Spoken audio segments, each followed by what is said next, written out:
Good morning.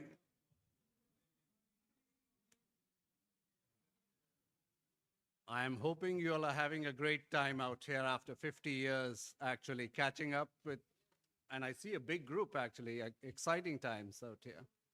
So, and I do see we follow the tradition of being in the backbenchers as always. Nobody wants to come here in the front. Uh, so just put the show of hands. I know we had Hall 2 and Hall 3 at the time too. So who are from Hall 2 out here? The great Hall 2. Okay. Yes, that was my Hall 2. I'm from the 86 batch. Hall 2, yes. Hall 3 was great too. Okay, we'll give them some credit for that. Yeah. But here we are. And thank you for coming out here. And hopefully we'll talk a little bit and give you a quick overview about Hall 5. Yes, actually, I thought that was what we used to call the Fudda Hall. So sorry, sorry, but but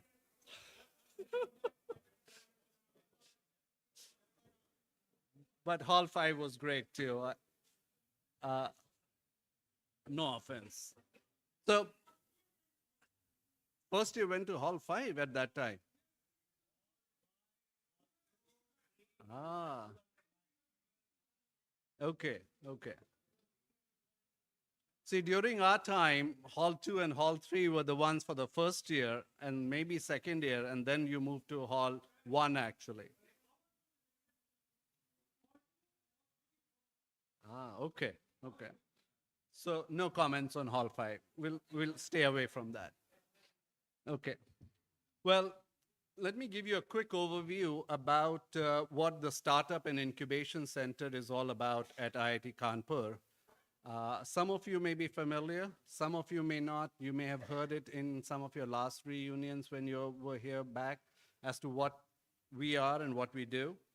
But just to give you a quick glimpse of where we stand today, we have incubated more than 450 plus companies out here over a period of nearly more than 12 to 15 years out there.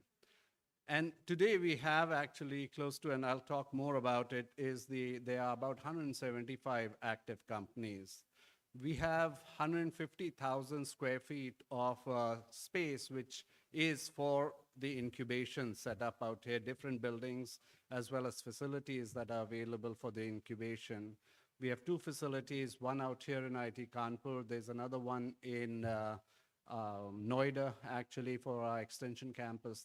We have a facility out there for incubation too. We've done about 60 plus IPR out there, which filed for it and got patent, etc. out there. We have about 600 plus crores of money that we have raised out there. And today, if you look at it, there are close to 450 crore that some of our startups are generating overall. So we take the lead in terms of building these companies from very early stages out there and taking them to the next stages of growth out there. And we have about 120 plus women-led businesses also out here. We have about 240 plus that have graduated out of our system.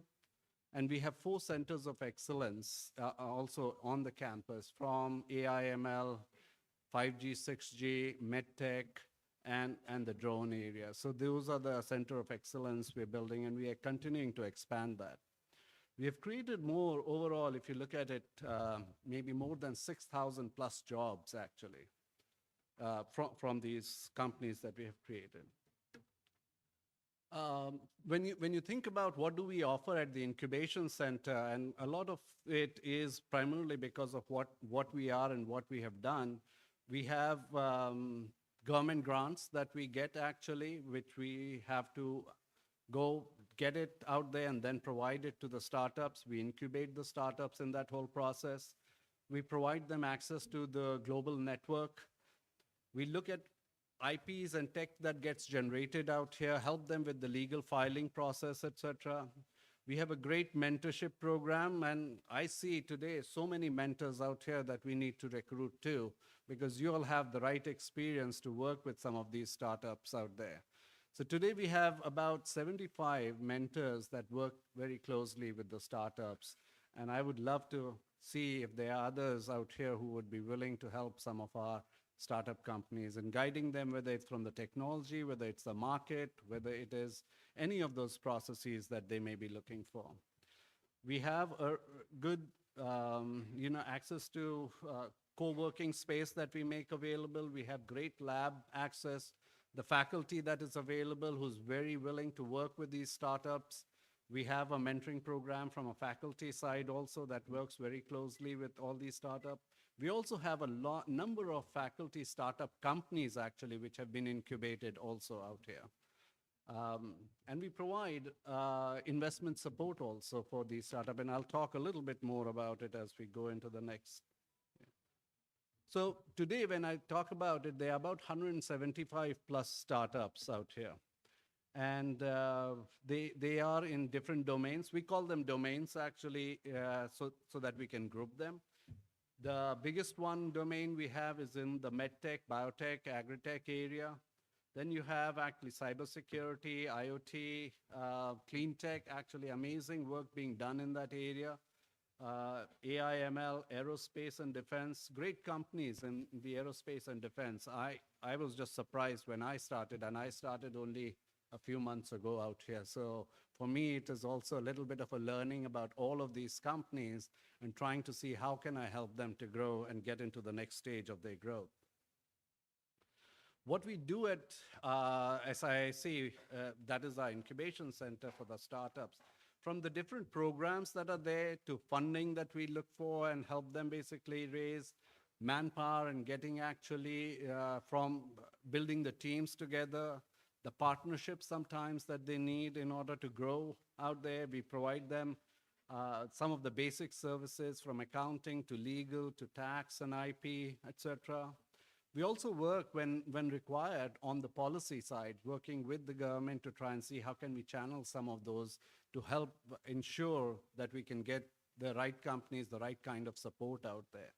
And I already mentioned about mentorship programs that we have already, but we are always looking to find good mentors that can work, who are here physically, who may be remote, even virtual. I worked originally as a mentor for a number of companies, even from US, and worked very closely with them. Then market reach, basically the industry relationships that they need, whatever they need, we provide them. And please don't hesitate to ask questions as we're going along. And I'm going to skim through some of these next few slides out there without going into much detail. But if you have questions specifically, I will be more than happy to answer out there. So again, supporting each of these companies through different stages, from ideation to prototype to basically funding and scale up. All of those stages we are working on it. And in the scale-up process, I will highlight that one of our initiatives, because we find a gap actually out there, because once the companies have grown to maybe a revenue of about 1 to 2 crore to 3 crore, and they are trying to raise money, they basically have a challenge actually. There is very difficult to find the right kind of VCs actually, the right kind of, they're not yet ready for the private equity, but finding that support structure is very critical, and we are looking to try and see how can we bridge the gap out there. So concepts like maybe creating an AIF out here, which is the Alternative Investment Fund, that could help continue to support that process. And we have continued to onboard a lot more companies, and as you can see, every year we have had an increased number of startups out there. Some key highlights out there for different events that we have done over the years. We had our defense minister out here, Rajnath ji, and number of others who, and we had a good workshop along with him with our drone and defense program that we have.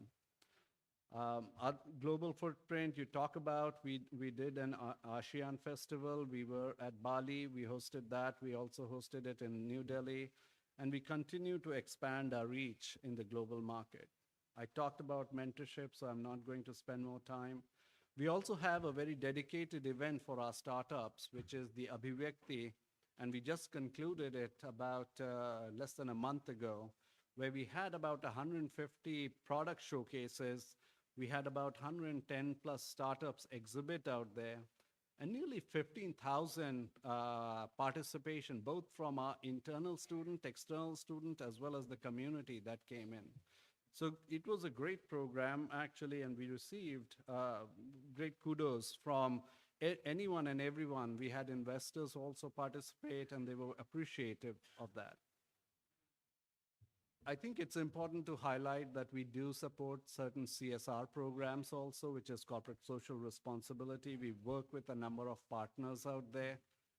Citi is one of our big partners out here. We just hosted their third year program, and we incubated about 44 companies in that last week, actually, in Delhi.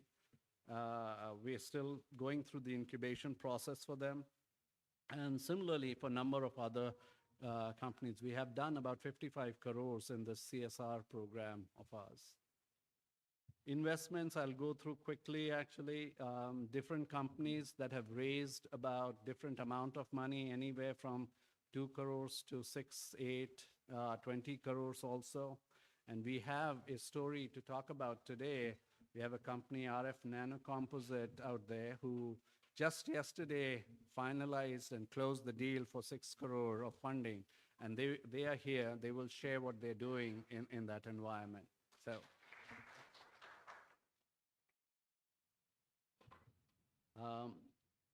C3I Hub is another success story. This is primarily in the cybersecurity area.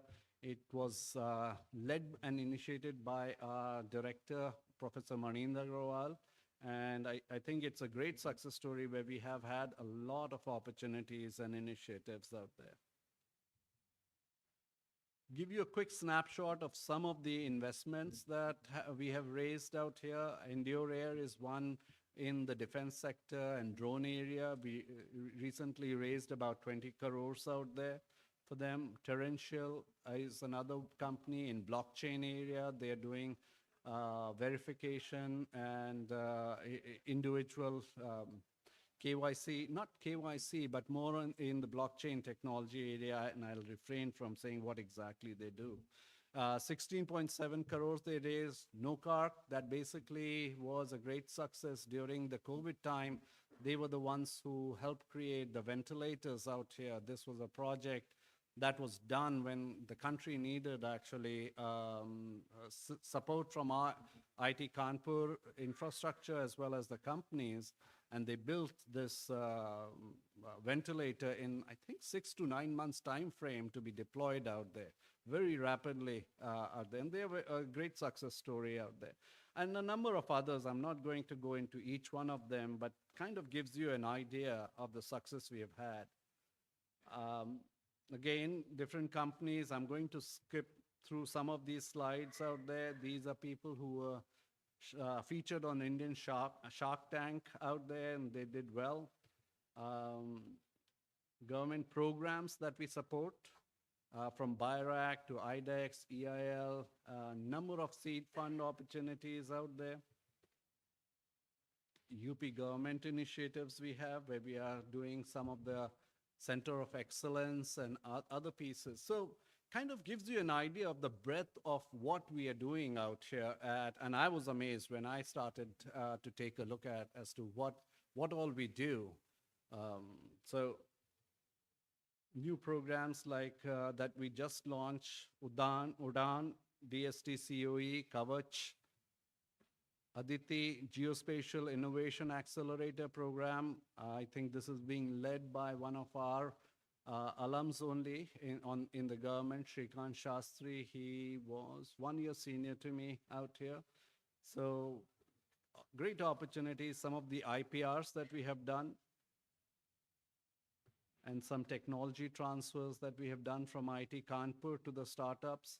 And our focus and initiative under Maninder Agrawal's guidance is more to see how do we do and take the technology and the research that is happening at IIT Kanpur and convert those into startups out there. So that initiative is also going on. And there is a defined program that is being initiated out here. You may ask him, he'll talk more about it.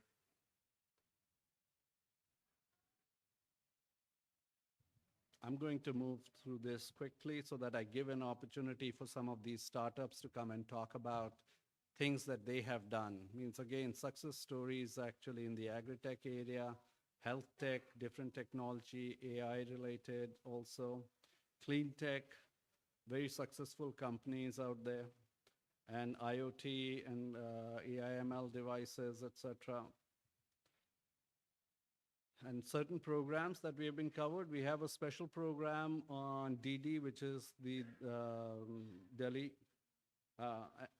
And every month there is a company that is featured out there where they interview the startups and talk about it. So DD Kisan program, success stories. So I'm going to skip through these.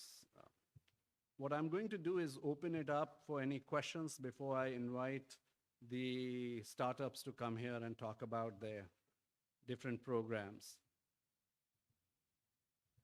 So maybe with that, I do want to talk about this one actually.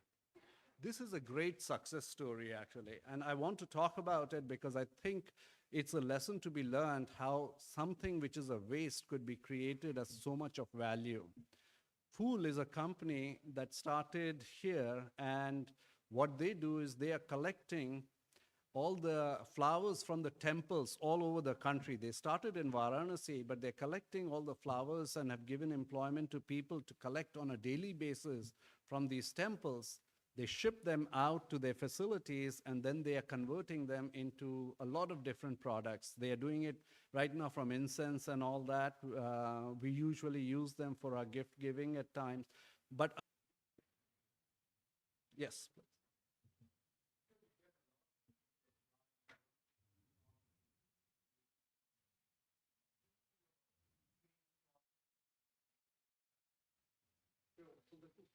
So the question is about the screening process out there. And I'll give you an example actually and maybe work with this. So the city program that we just did, this is the third year of that program for incubation out there.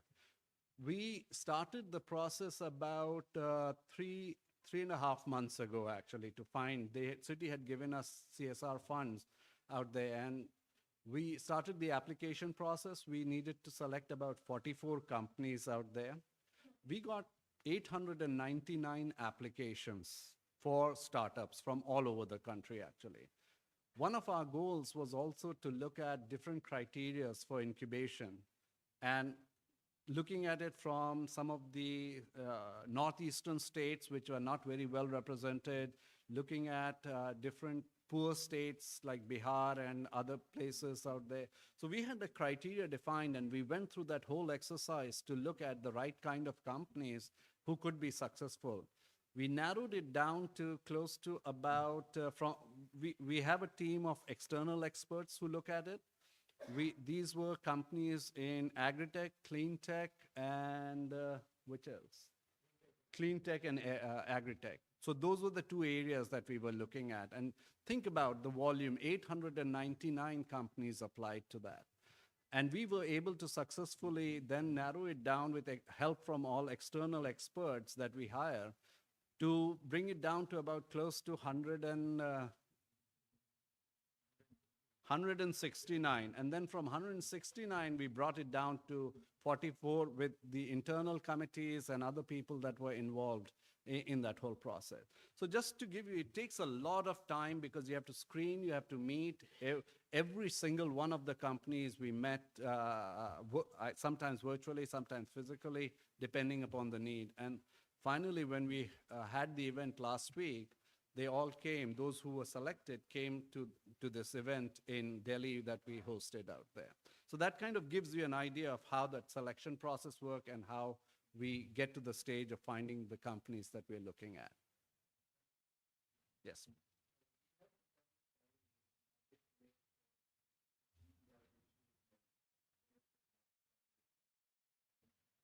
So yes, we do. We need more. We need a lot of help in that area because the companies are good with respect to the products. The kids, I'm saying kids, but they're grown-up people actually out here. I apologize to them. They are very smart. They are very passionate about product and technology. And they do need help with respect to the industry connect, whether it is on the government side, sometime when we are talking about agri-tech, which is through the Ministry of Agriculture and all that, we have to basically find ways to help them, and we do. We had a visit to the secretary out there about 2 weeks ago. We took about 4 of our companies to talk to him about it, try and see how do we connect them, how can they open some doors for us out there. And he was very helpful. Actually, he's also an alum of IIT Kanpur out there, and happened to be my batchmate, so it was easy for me to get him to give us some time out there. Otherwise, it's difficult to get them to give us some time. But he was there. He really helped, not by saying, okay, I'll give you money, but opening them doors into different areas where they can go and present and pitch and be able to open. And some of them actually immediately leveraged that opportunity and was successful in connecting both for funding that they, because Agri Ministry has a fund of funds created out there through which they are investing also from NABARD, plus also they are doing where they are opening doors for these kids. So I hope I answered your question, but there are others, like even in the industry, the Adani groups, the others, we have some relationships when they're building the defense corridor out here in the UP area to try and see how do we get them to connect. And they are talking to a couple of our defense companies to see what can we do to bridge the gap and help them basically build some technology and products that we need in our defense area. Yes, please.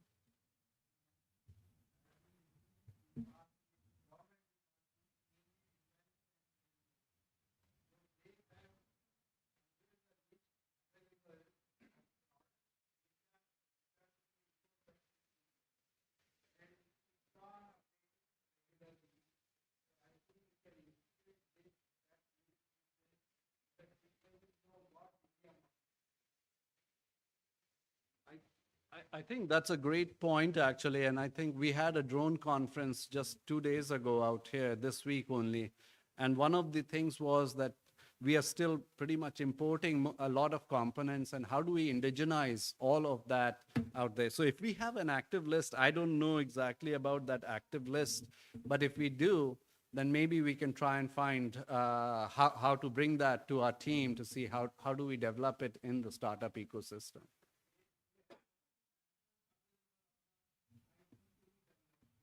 Okay.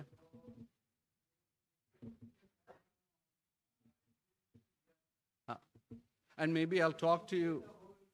Yeah, I'll talk to you after this session, and maybe we see how can we get access to that and help our startups out here.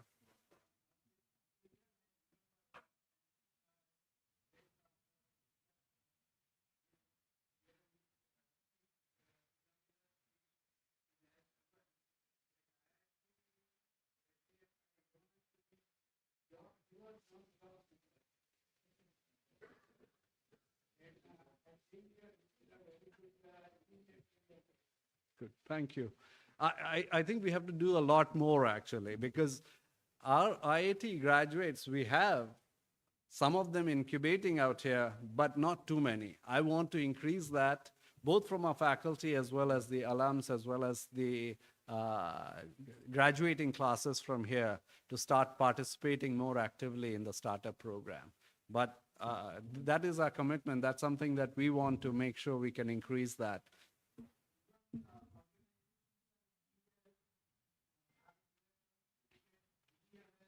Yeah.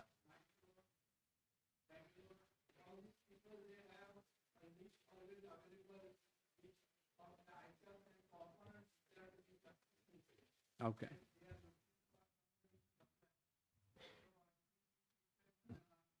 Yeah. Yeah. Go ahead, Bipu.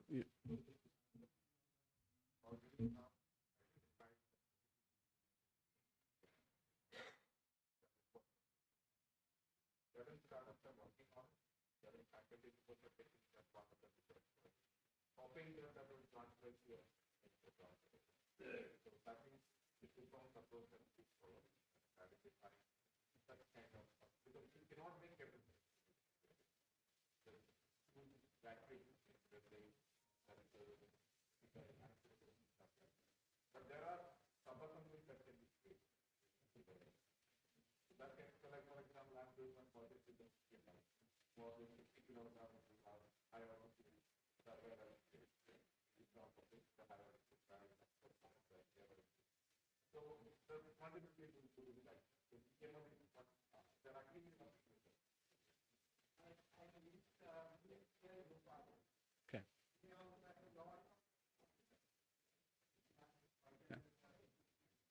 So we will identify and work more. Any other last question? Two questions. So one here.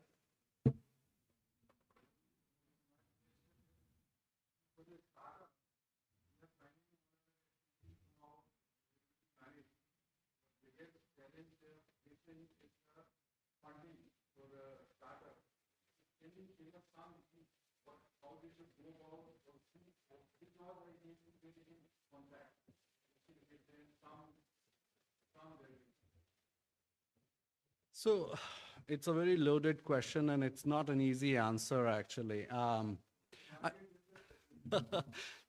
so the thing is, actually, it all depends upon what stage they are first.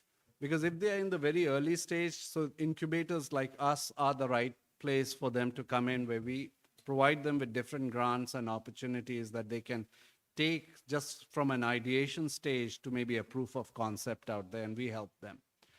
Then comes actually when they are really in the growth stage or want to get into the early growth stage where VC money and private equity is not available out there.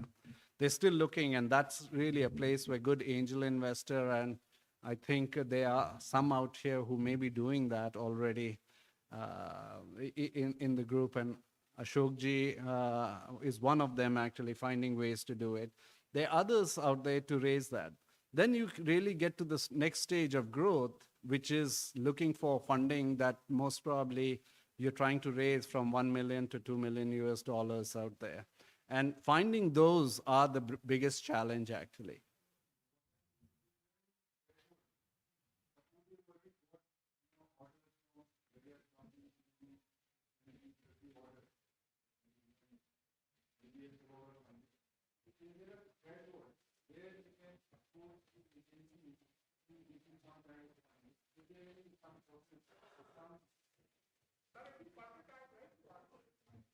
Please.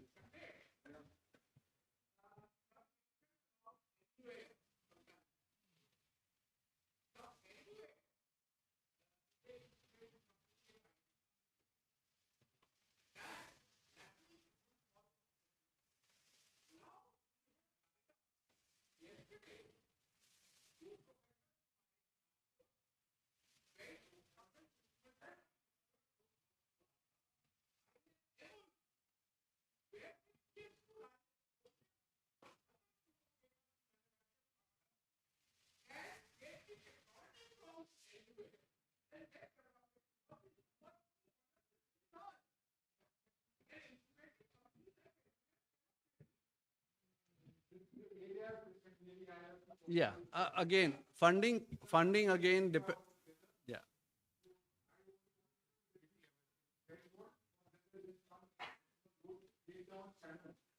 I wish there was a rule that we could follow as engineers, X plus Y equal to Z. There is no rule in business like that. That's the problem. Last question that you had out there. Do you still have that question? Yes. In the domains that you listed, there was a mention of social technology. What is social technology? You have already justified that term. Can you give me an example? I think it's a great question. I can ask maybe if Piyushji takes the first stab, and then I will try to answer it, or maybe Deepuji first. Go ahead. So sometime for CSR programs, they wanted to drive in a social sector. So that is social tech, because being a IT, everywhere we are putting some technology. So that is the social tech, but that is the area we are focusing.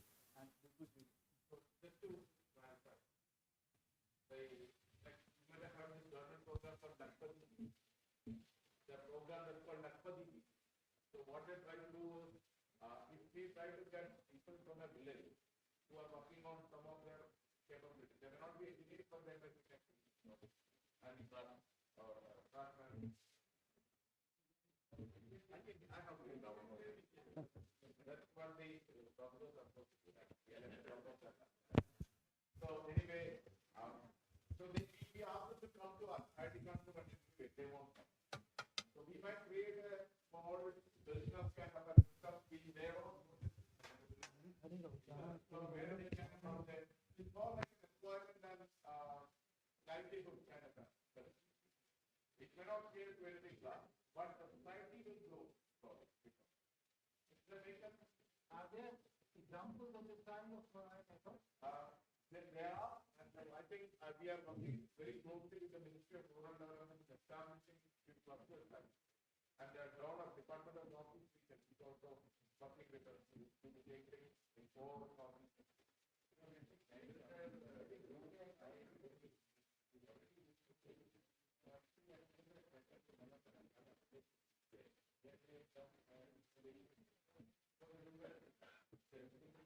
It's like KVK. So here we are talking a different model like the ATA workers for healthcare. There will be ATA workers for rural or social area. Now it's going to be revamped. We have submitted new proposal for that. Yes, it is getting revamped. Okay. Okay. Yes. Yes.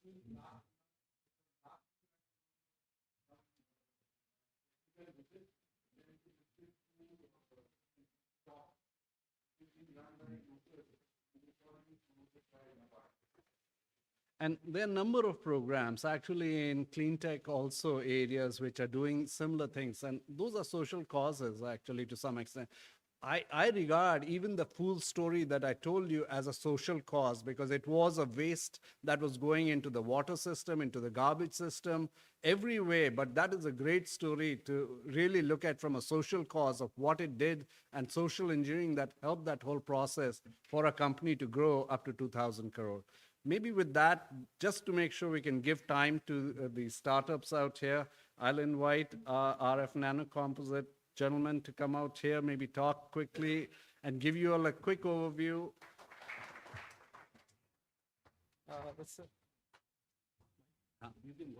It's an honor meeting you all in one place. I'm also alumni IIT Kanpur and pursued my PhD in 2021. And so after that, I started this company, RF Nanocomposite Private Limited, which is working on two major technologies that is for defense. And first is stealth technology, and second is EMI shielding technology.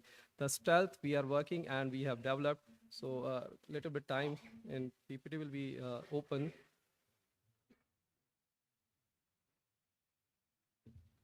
So I will tell. So it's stealth technology we're working for.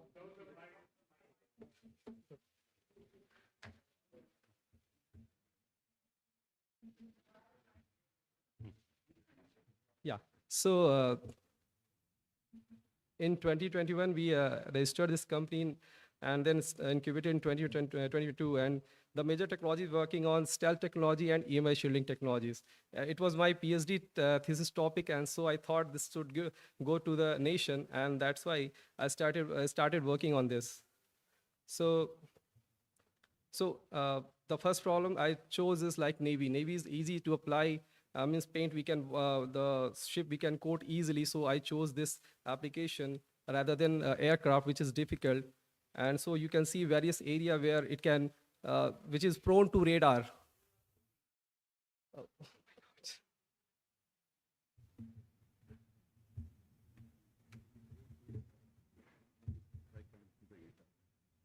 Go ahead.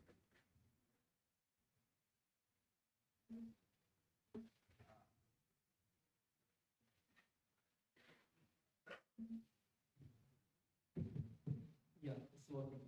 So Navy is the application that we have chose, and if anyone have that experience and connect in that, I will be very happy, so that we can connect and can gather more information how our stealth coating can be applied on the Navy ship, because it's easy to apply. And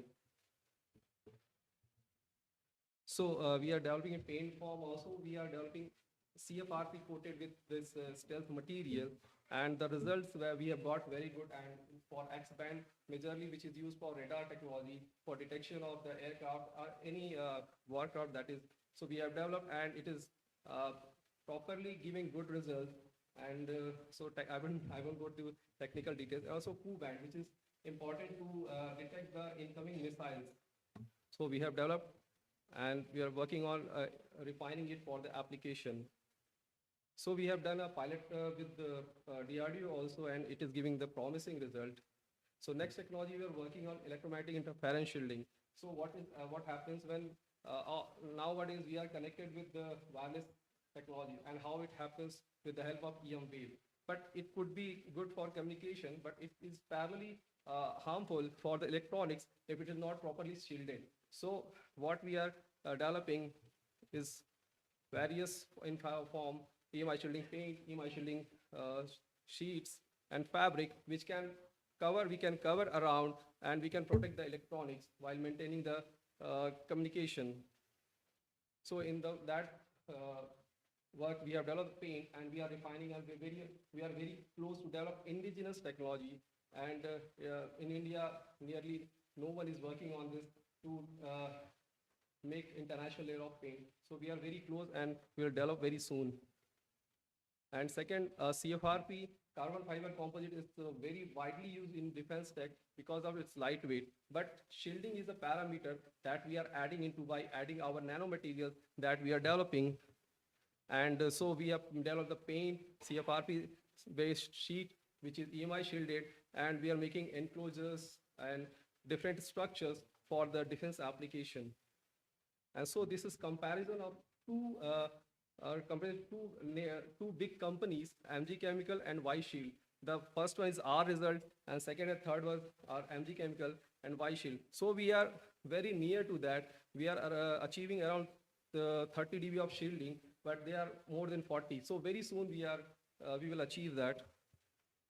And also CFRP based technology that we have developed, and we have embedded our nanomaterial, and we are getting good result, more than 65 dB. So what is this dB is representing that this much of shielding is required for the defense application, and we have reached that.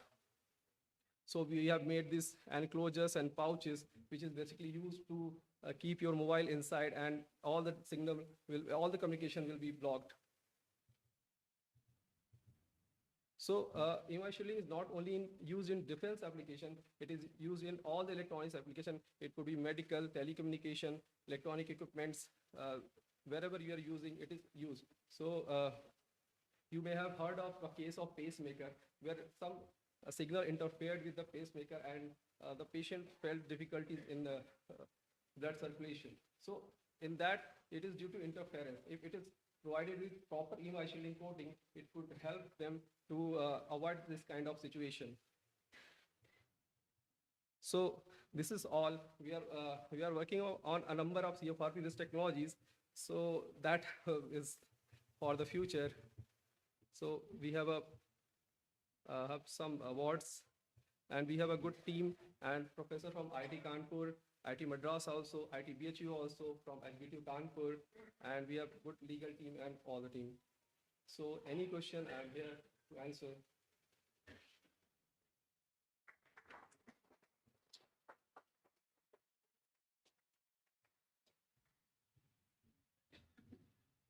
These students, actually, these companies will be available out there after this also, so if you need to talk to them, and you can please do. Hello, good morning everyone. I'm Aditya Pratap Singh Rajawat. I'm the founder of xTerra Robotics, and I graduated long back in 2020. So it's been 5 years. It's been 5 long years. And so I want to focus on, in these 5 years only, what has changed drastically in technology.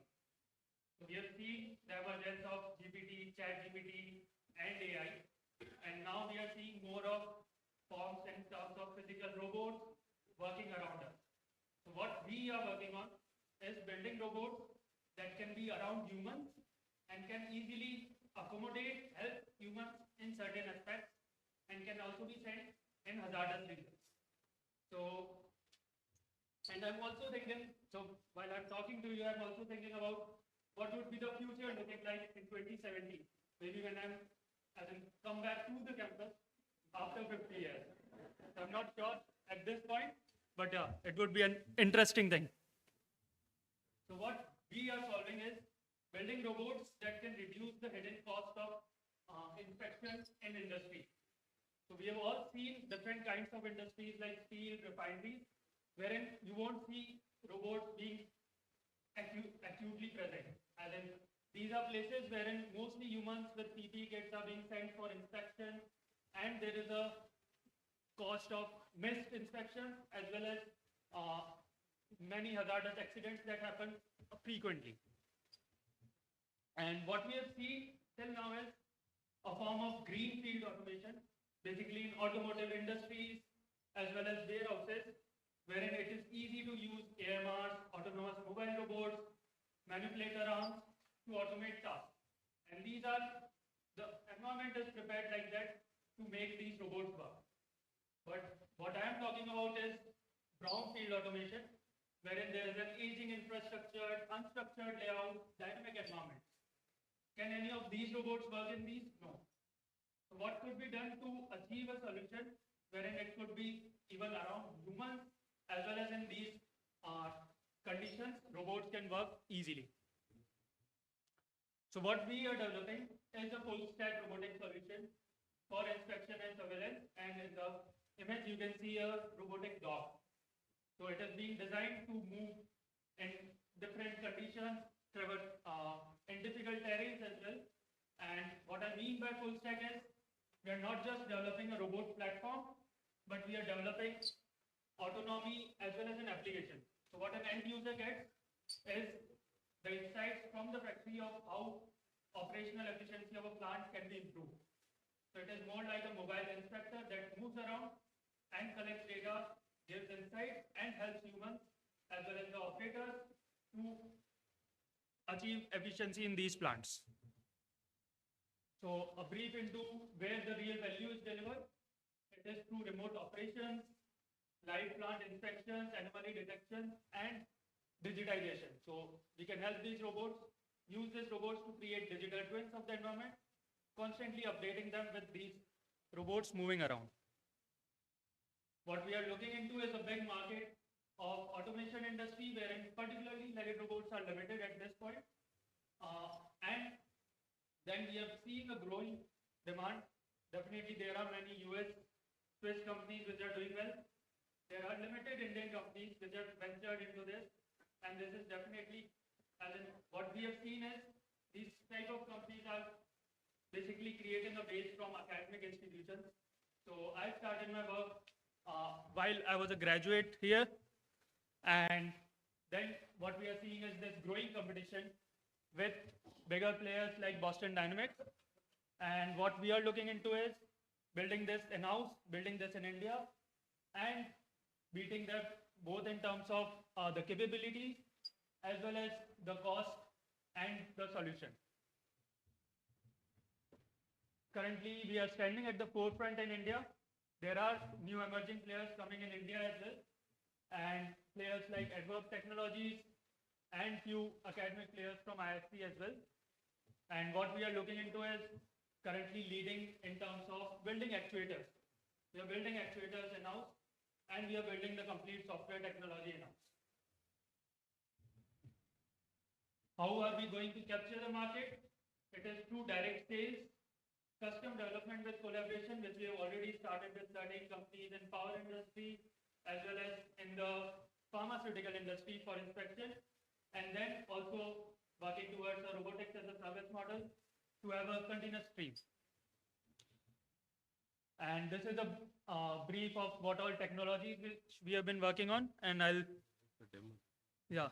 conclude here. So the team that makes everything possible, we have a packed team with IITK alums, even professors are included, and advisors. And this journey of ours started in 2019. We registered xTerra in 2023, and within 6 months we had our first product launch. And at this point, we are working towards our industrial versions. we have our initial customers and some customer pipeline. And what we have got initial funds from ITIL and IHFC IIT Delhi. And what we are looking now is to move faster, where the competition is growing, especially globally, and looking to raise funds of close to $1 million to speed up our industrial deployments and pilots and reach product market fit in the industry. Thank you. We'll go on.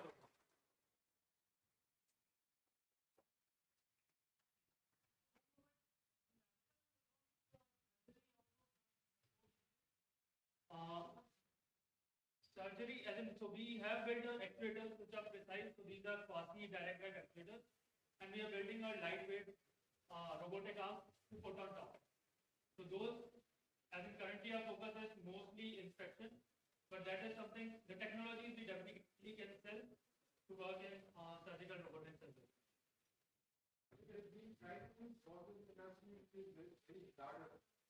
Currently, so this is the first version which we are selling to research organizations, and we are starting pilots and refineries at this point. So yes, so we are starting some processes and going into certifications as well. So this is just a beginning for us. Yeah.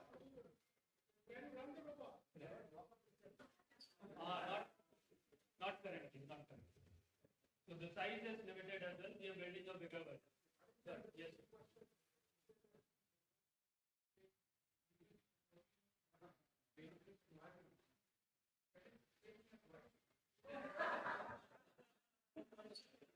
No, no, not at all.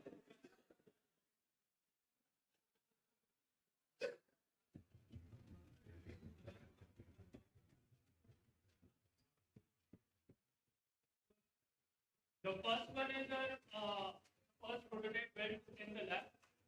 This is the newer version, which we are piloting with Siemens Energy at this point. So this has I think as we have already upgraded to a better version. Sorry.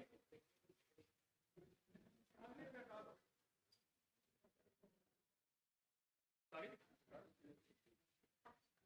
Any questions? Yes.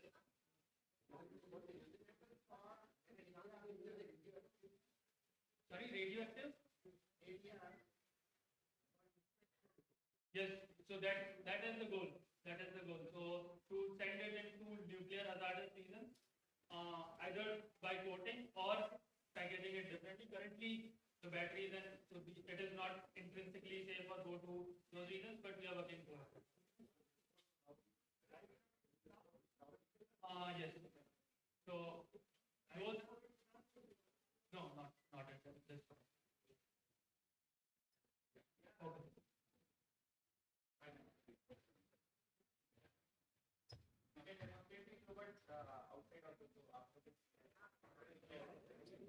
Thank you.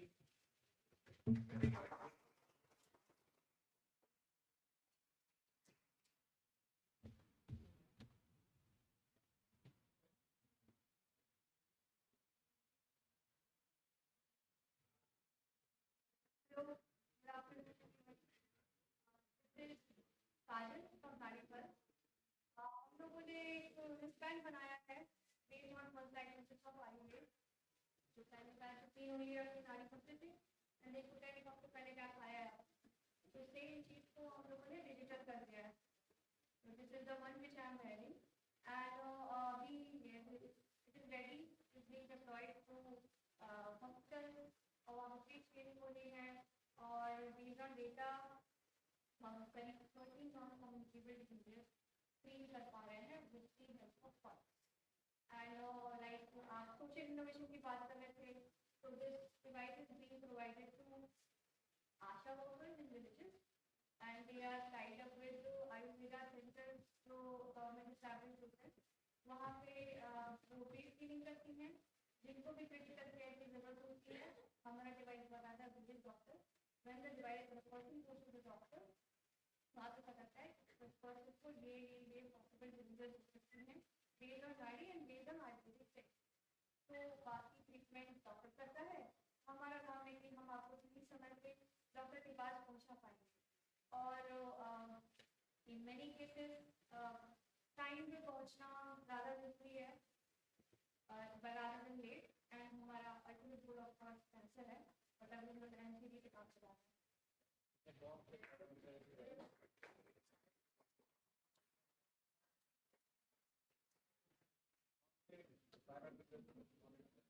Sir Ayurveda की भाषा में बोले तो हम वास्तविक कफ के 7 aspects को target करते हैं, और अंग्रेजी में बोलेंगे तो आप सारे फल के फीचर्स एक्सट्रैक्ट करते हैं और उनसे रिलेट करते हैं और एक आपको पैटर्न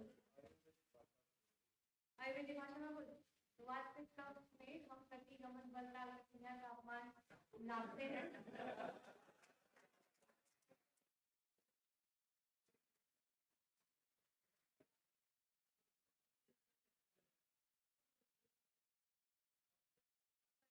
$15,000 का है, हम और उसका करने की कोशिश कर रहे हैं, और लाइक एप्पल आपका हार्ट हेल्थ प्रेडिक्ट कर पाता है, हम आपका फिजिकल मेंटल भी दोनों प्रेडिक्ट कर पाते हैं.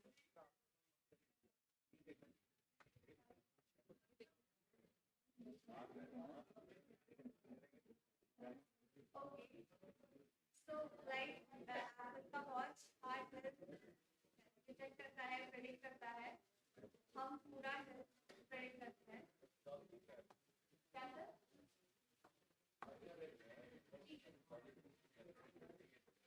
आपका सर वॉइस क्लियर नहीं है. जी. आप ऑडिबल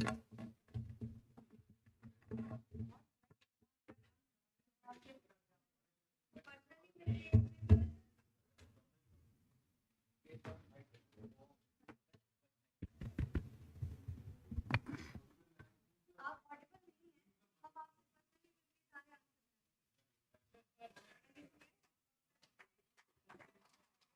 आपसे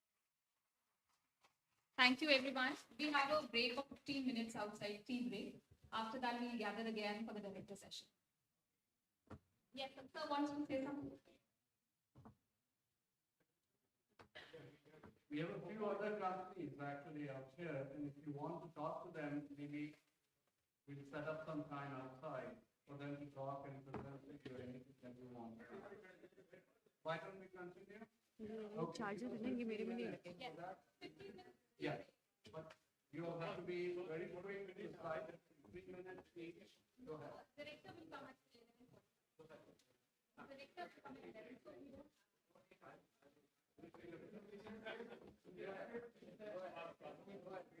कैसा कैसा कैसा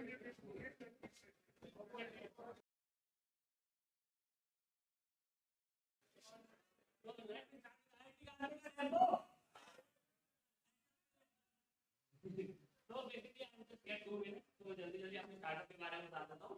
My startup working in medical domain, and we are on respiratory diseases. Right now, we are only focused on asthma and COPD.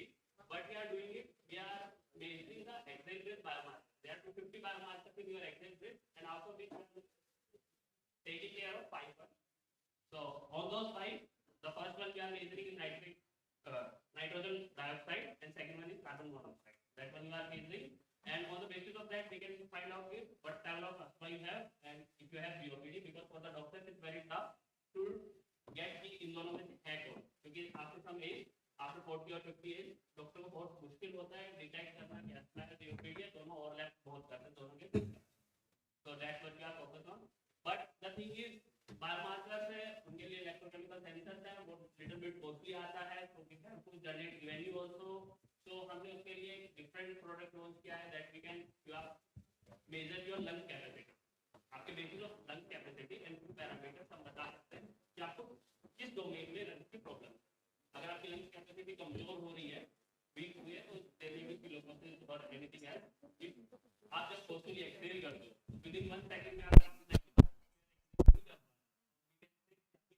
थोड़ी प्रॉब्लम हम डिटेक्ट भी कर सकते हैं. So we have my device over here.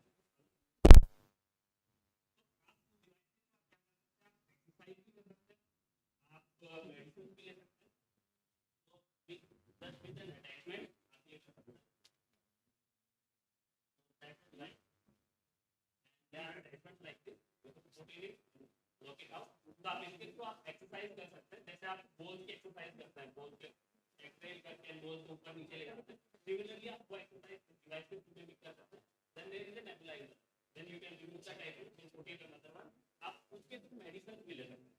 So with the help of an AI and multimedia algorithm, ये process को manually change कर देता है. With the help of an app, तो आपकी जो हेल्थ है उसमें कितना इम्प्रूवमेंट हुआ है वो चेक करते हैं. That's all of it. And basically, I'm also an alumni.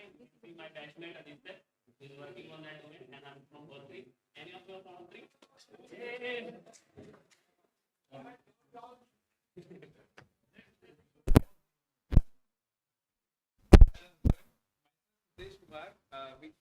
I'm a co-founder of Technology. We are developing medical imaging devices, and we are making it accessible and affordable for all. So, in collaboration with ICF and IITK, we have developed this handheld X-ray imaging system for screening of tuberculosis. So, what it does is you can carry it in a bag and do the door-to-door screening of the patients for tuberculosis. Alongside it, we have the AI-enabled software, which is basically reads the chest X-rays for the replacement of the radiologists. Thank you.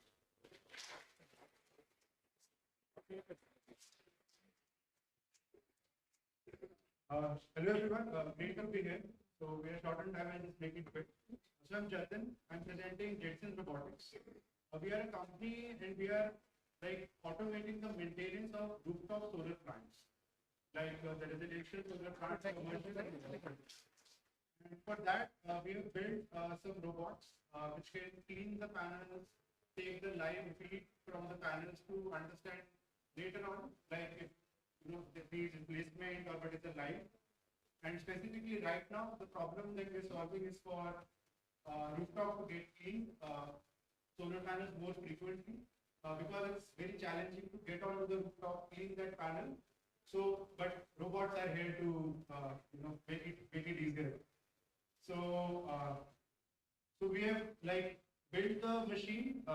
We have tested it for last 2 years in different regions. We have tested one machine for a period of 1 year in the desert, and it stayed there for that 1 year. So we are confident that we are ready to scale up to the next stage.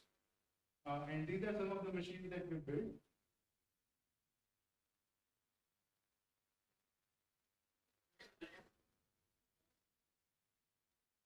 So we are still like have not commercialized the product in the market. So we are weighing our option whether to lease the machine like an e-rickshaw or like sell it to like, so it's like.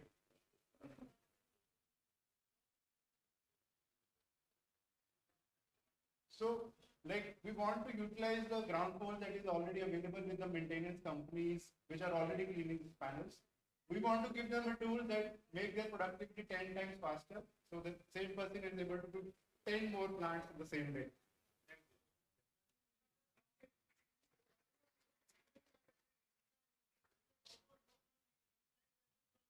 So, yes, so sir, we have 4 different versions suited for residential, for warehouses, and then for large angles, we have some robots which come with constrained wheels so that they can work up to 45 degrees like this.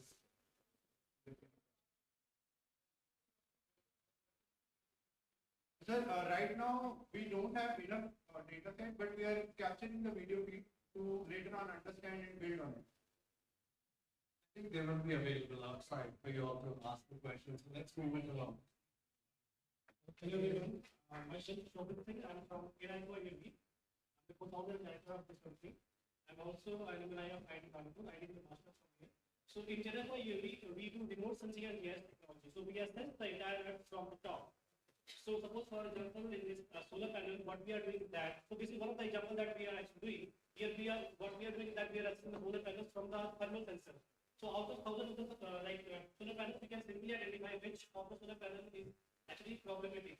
So from the naked eye, you will not be seeing anything, any fault in the solar panel, but from the thermal sensor, you can see it. Similarly, we are into water body regeneration, river regeneration, wetland conservation, and so on.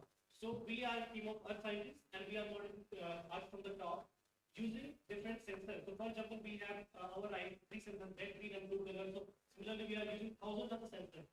We call it multispectral and multispectral, so that we can almost see everything that is coming out of the earth.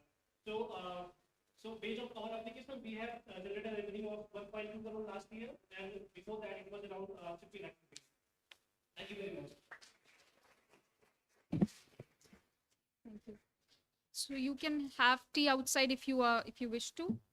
Director has already come, so we'll soon gather here again.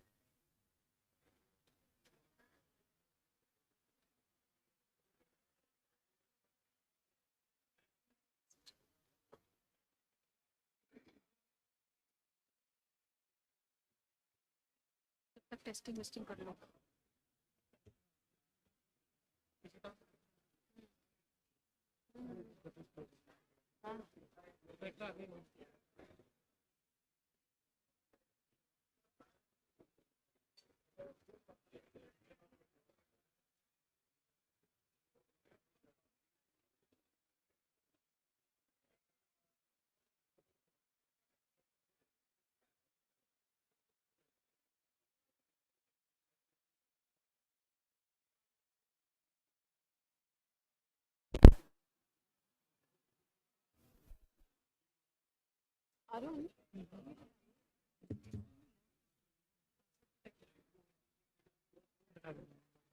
Protection lab में जाके password protect करने का होता है, read only करने का होता है, एडिट करने का होता है. 3-4 टाइप की सिक्योरिटी होती है. पासवर्ड में जाके एक्सेल के प्रोटेक्शन जाके चुनना होता है. लेकिन वो उसके लिए प्रोफेशनल प्लान चाहिए होता है. अभी हमारे पास स्टूडेंट प्लान में भी इट विल नॉट अवेलेबल है, और वो चेक करके ना स्टूडेंट वाले में वो प्लान ना होता है.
टेस्ट कर ली video.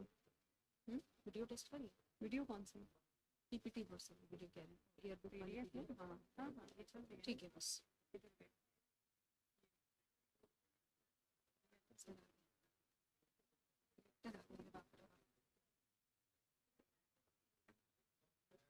Presentation is got it, right? जी जी You okay?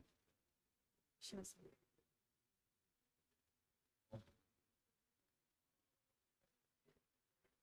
कहाँ गया? ये है?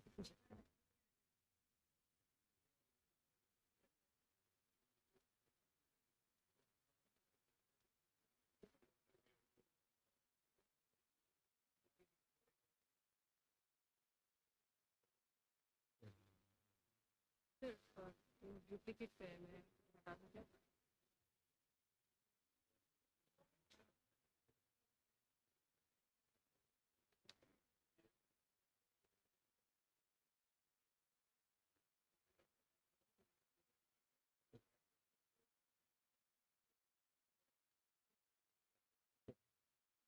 Thank you sir.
भी चेंज किया जी जी अभी उन्होंने आके चेंज किया।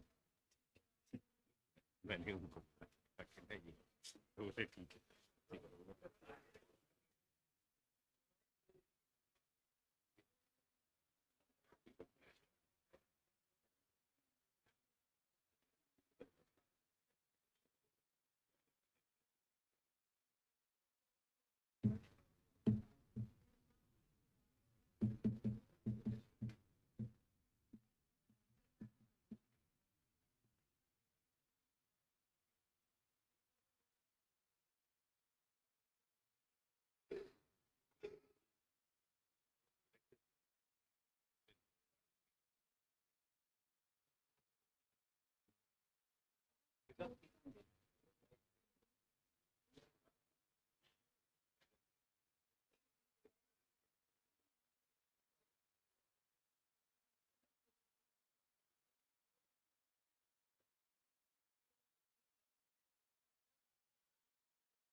है। Morning, everyone.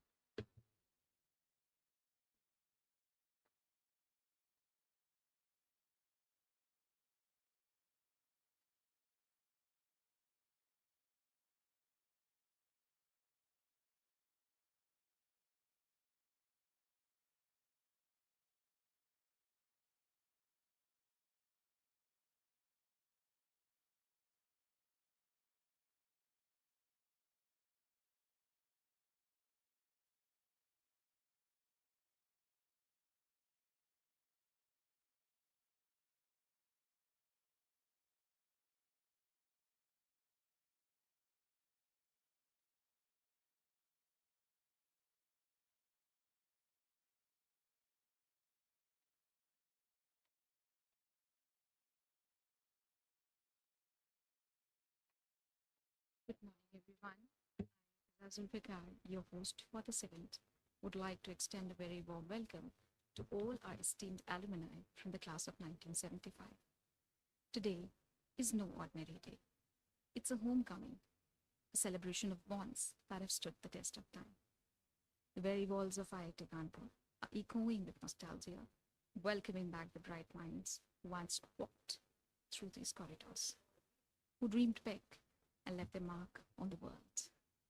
वक्त गुजरता गया, यादें बनती, और आज फिर वही यादें हमें यहाँ वापस खींच कर लाई हैं.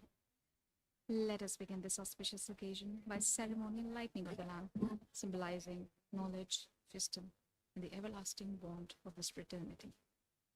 I invite our batch coordinators, the class of 1975, Mr. Arvind Agrawal, Mr. Alok Sinha, Mr. Deepak Mohoni, Mr. Shamaguru Mukherjee, Mr. Pankaj Chaturvedi, Mr. Kapil Gaul, CEO, IIT Kanpur Development Foundation, Professor Manindra Gurwal, Director, IIT Kanpur, to kindly come forward for the Deep Prajwalan.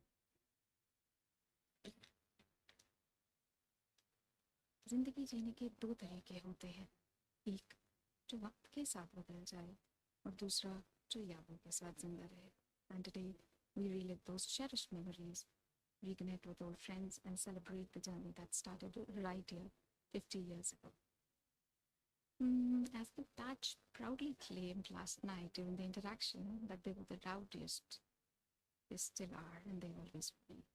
Now it's time for you all to prove with some unstoppable energy. Are you all ready? Are you all ready? On the count of 3, let's hear everyone shout 50 as possible.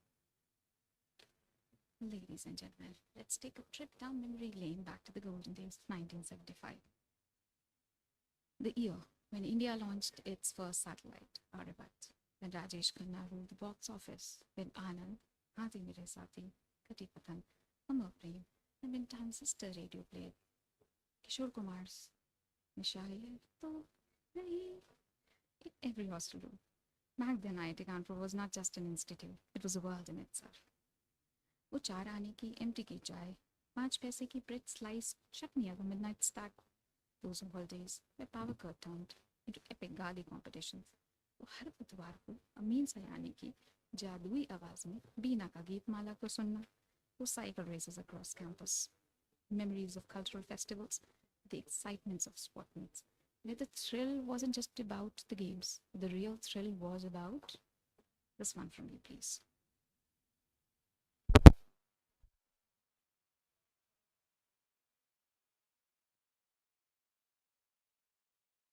Each moment was a memory in the making. उस ज़माने में IIT Kanpur सिर्फ एक college नहीं था, एक जज्बा था, एक सफ़र था जिसमें दोस्तों के साथ किए गए हर पागलपन का एक अलग ही मज़ा था. It's truly extraordinary. Amongst us today are visionary entrepreneurs, 14 distinguished alumni bodies.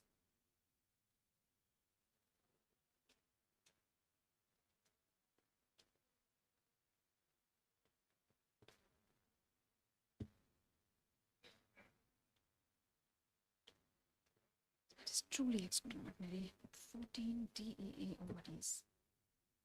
Amongst us today are visionary entrepreneurs,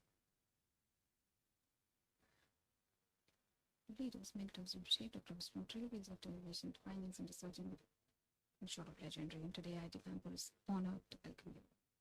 Ladies and gentlemen, let's put our hands together and give a thunderous round of applause for the class of 1985. It's my honor to invite the person who is currently leading IIT Kanpur with vision and dedication. Please welcome Professor Manindra Gurwal, Director, IIT Kanpur.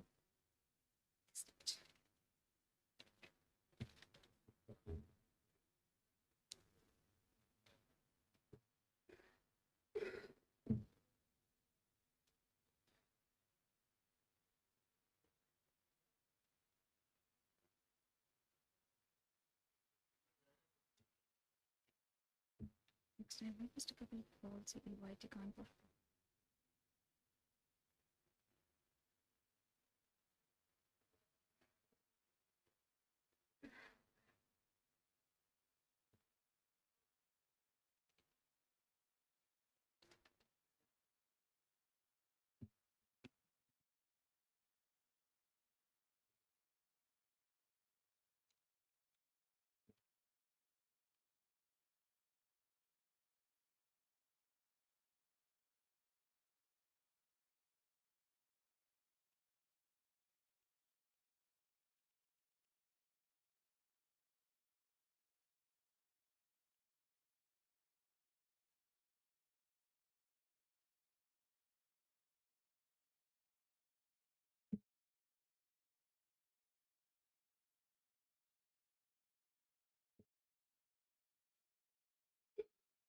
No problem, sir. No problem.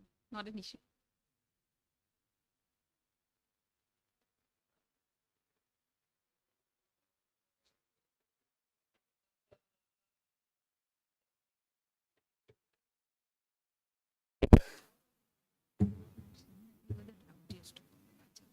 Still hard and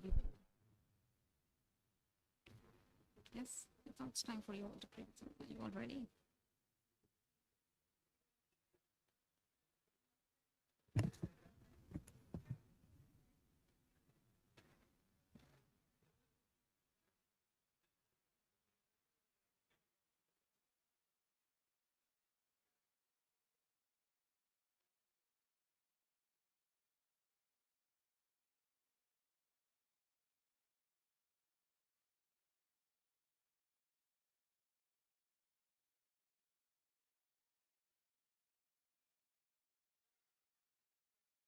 Requesting everyone to please settle down.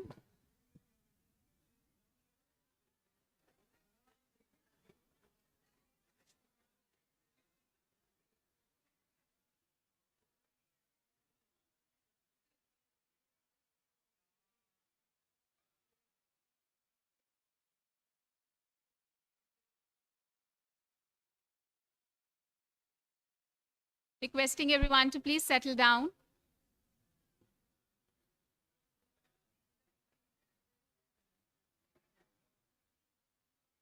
Please keep your mobile phones on silent or flight mode.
Requesting everyone to please settle down.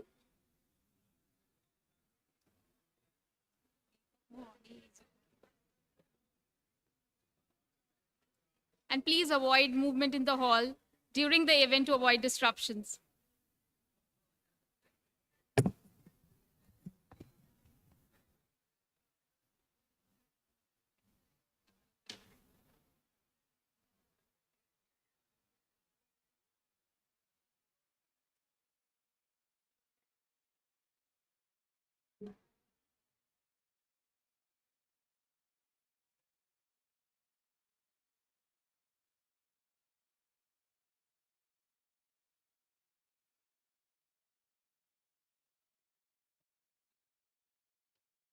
Good afternoon, everyone.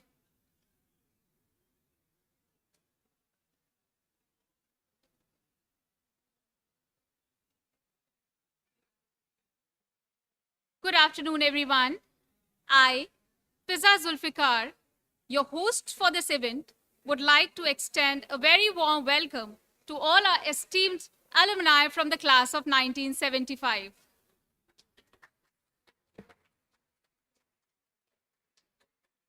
Today is no ordinary day. It's a homecoming, a celebration of bonds that have stood the test of time.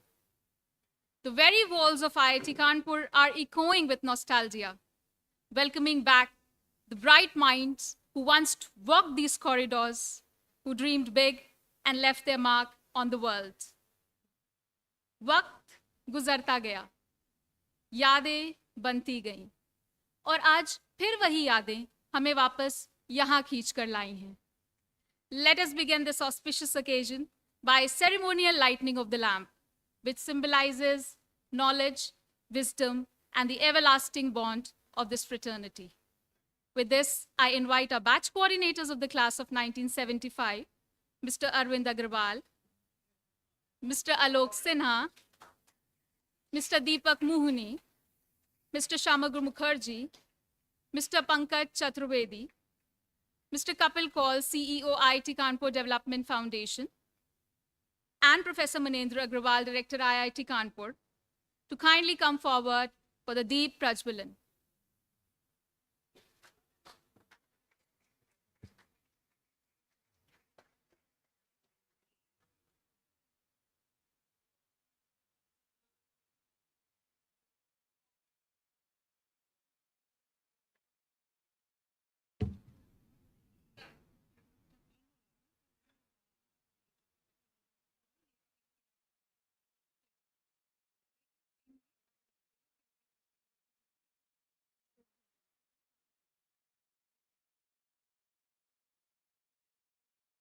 Shubham karoti kalyanam, arogayan dhan sampada, shatru buddhi vinashaya, deep jyotir namostute.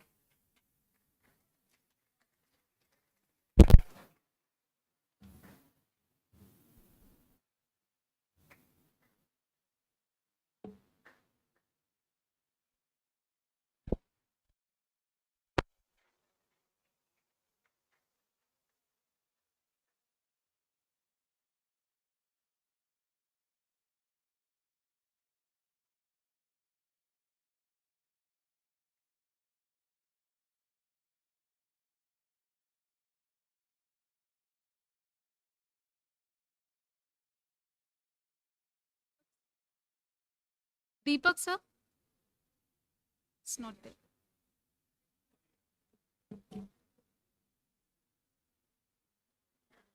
Thank you all.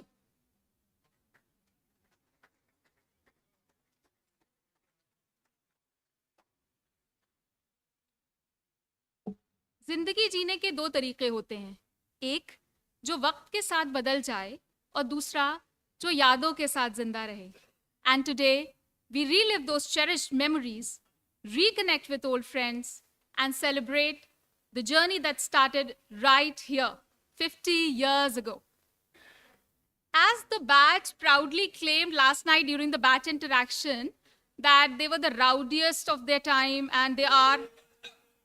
Yes? So now it's time for you all to prove that with some unstoppable energy. Are you all ready? So on the count of 3, let's shout 50 as loud as possible. One more time. Yes. Ladies and gentlemen, let's take a trip down memory lane, back to the golden days of 1975. The year when India launched its first satellite, Aryabhat.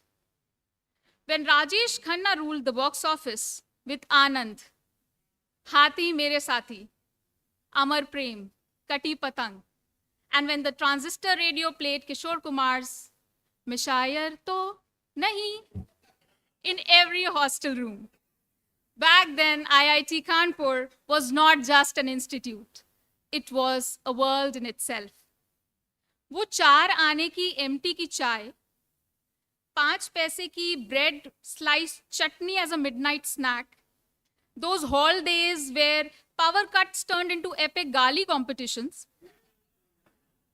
वो हर बुधवार को अमीन सयानी की जादुई आवाज में बीना का गीत माला को सुनना, those cycle races across campus, memories of cultural festivals and the excitement of the sports meet, where the thrill wasn't just about the games, but also about, now this one from you.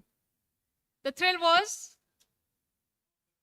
yes, spotting the girls, since there were only 2 girls in the entire batch. Each moment was a memory in the making.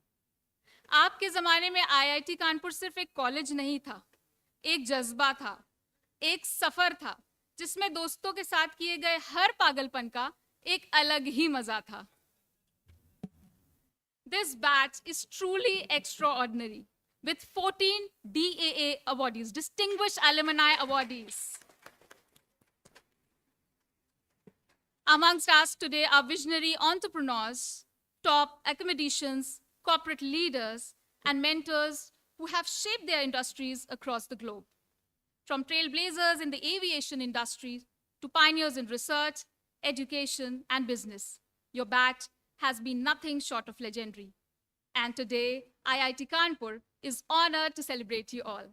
Ladies and gentlemen, let's put our hands together and give a thunderous round of applause for the class of 1975.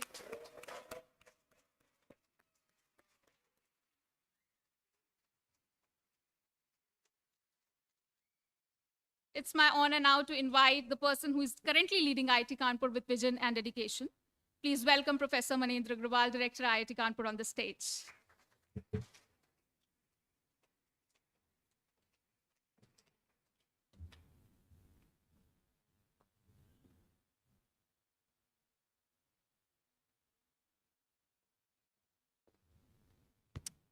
Good afternoon, everyone. This is. I am also an alumnus of this institute, but I graduated 11 years after you did, 1986. So thankfully, you did not get a chance to rag me, because I mean, the stories I've heard about your batch, one worries that what would happen if got into the hands of these people. But anyway, it's a welcome you all to the campus. It's a really momentous celebration of 50 years of graduating from this institute.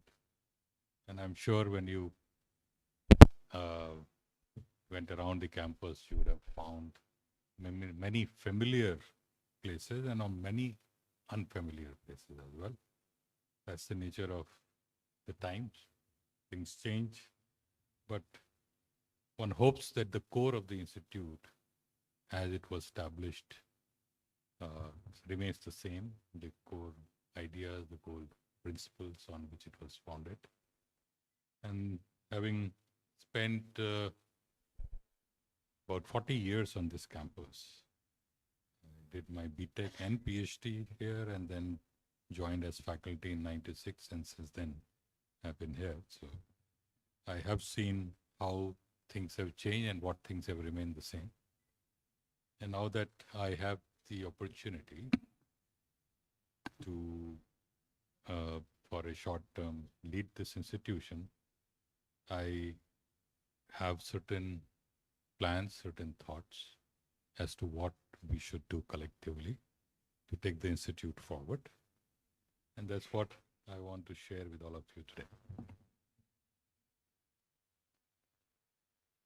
So the infrastructure on campus still is very good. There are some parts of it which are creaking. Maybe if you had seen Hall 1, it certainly looks in need of major repairs. But these are old buildings which are now coming to the end of their lives. But generally, I would say campus infrastructure has been good. What is even better is the greenery. As I understand, in your time, it was certainly not as green as it is today. And for that, one has to thank, the passion of the people associated with the institute over years, who have ensured that if we cut one tree, we plant at least 20 more trees. So that has kept the institute well, in a kind of an oasis in the middle of all concrete infrastructure that we have.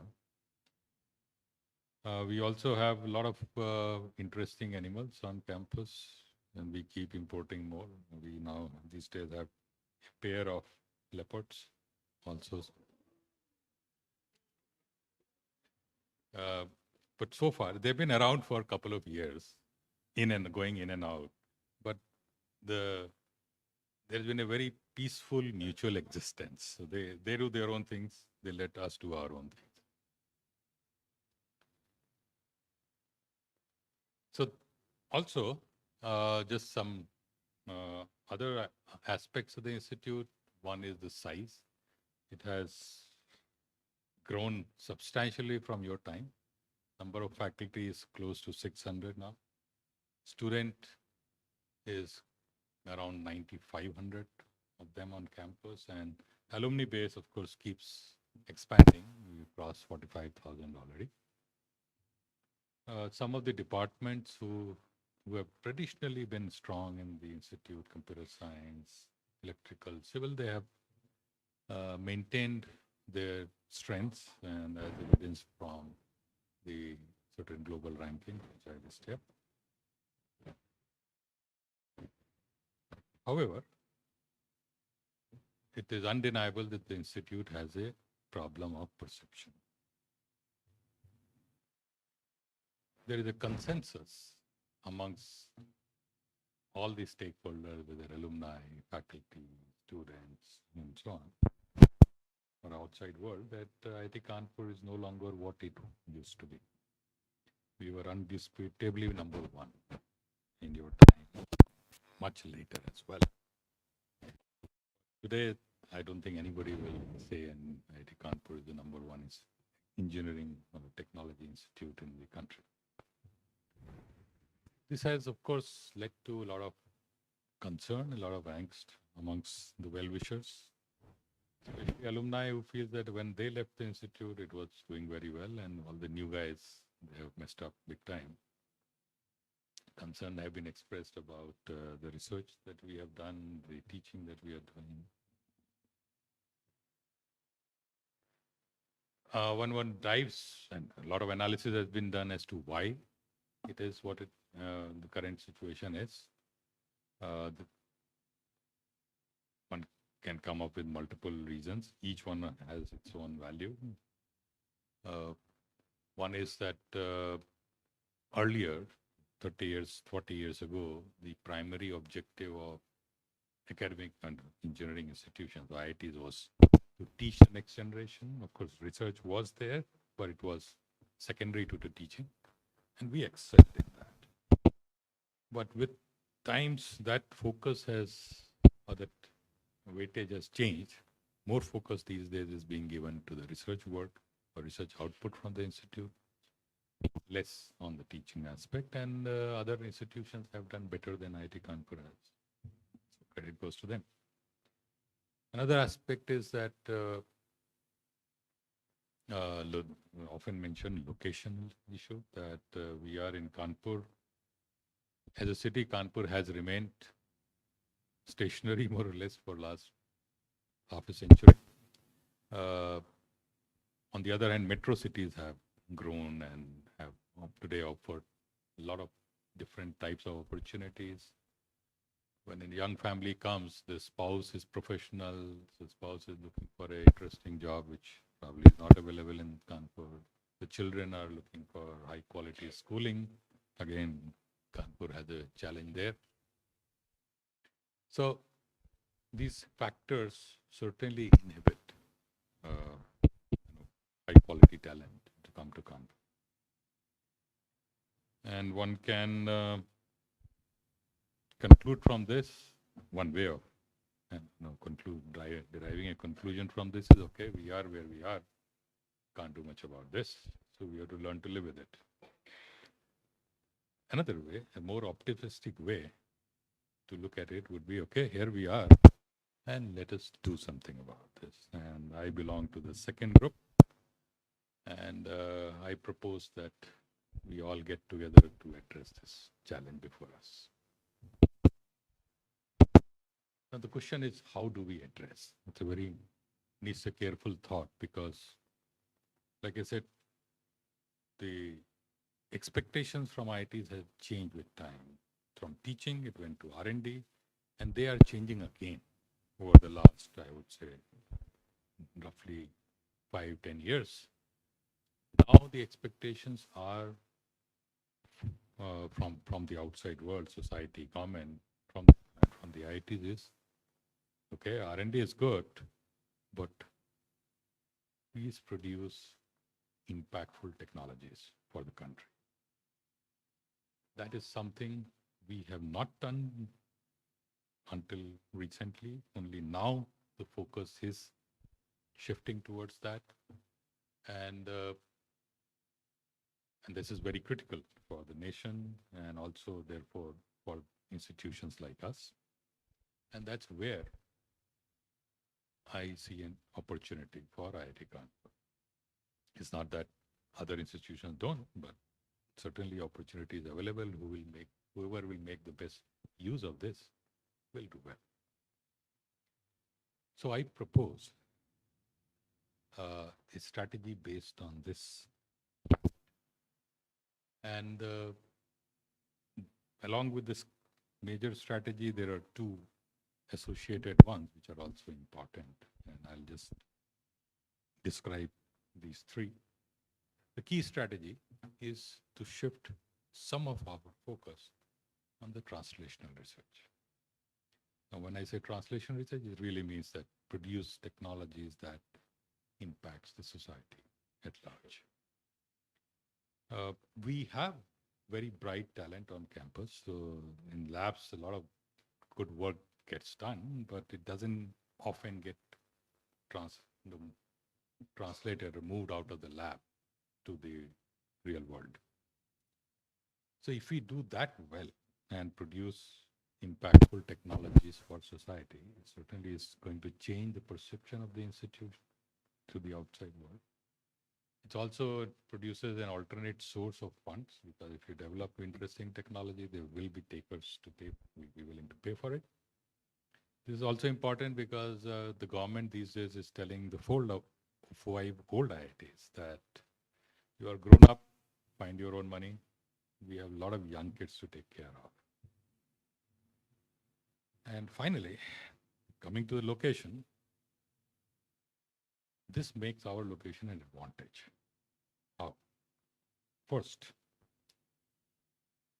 if we are developing an impactful technology for this society at large in India, any such thing you want to try out, you need a test bed to test.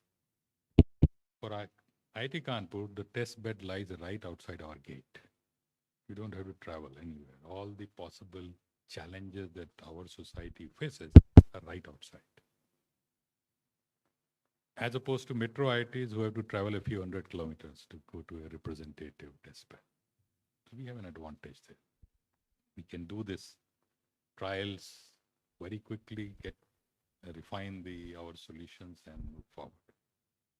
Secondly, Kanpur is located in the state of Uttar Pradesh. The current state government is very positive on, very keen on industrial growth of the state. They have set up a very ambitious target to make the state $1 trillion economy over the next 5-7 years. They have mostly fixed the infrastructure and law and order in the state, two critical ingredients to attract industry. It's also clear that if you want the state to have that high, sharp rise in the GDP, it has to be led by the technology. The new technologies, or what we call deep tech industry, is what is going to give us that massive multiplier factor. And there, IIT Kanpur can play a pivotal role, because we are by head and shoulder above, or by large margin, the best technology institute in the state. Now, following this up, I had met recently the chief minister of the state a few times. I proposed this idea to him, and he not only welcomed this idea, he has appointed 2 of his key advisors in the CM office to work with me directly to develop these concepts. We are working on a plan to create a deep tech startup hub in Noida. Also focus on bringing number of deep tech industries to Lucknow. They have just declared part of Lucknow as the AI city, which is to be taken to be broadly as a deep tech industries. And if UP as a state does well industrially, of course, it will get reflected in the development development of Kanpur also. The reason Kanpur did quite a bit fraud and stopping it is getting at least 6 crore rupees per month saving to the National Health Authority. It is now being licensed to other countries to be deployed. Third is on the drone space. We, of course, are naturally suited for R&D in drones, having our own airstrip, wind tunnel, flight lab. We have a few young faculty who are today not only developing drones, but through their own startup, they are supplying those drones to armed forces and other entities.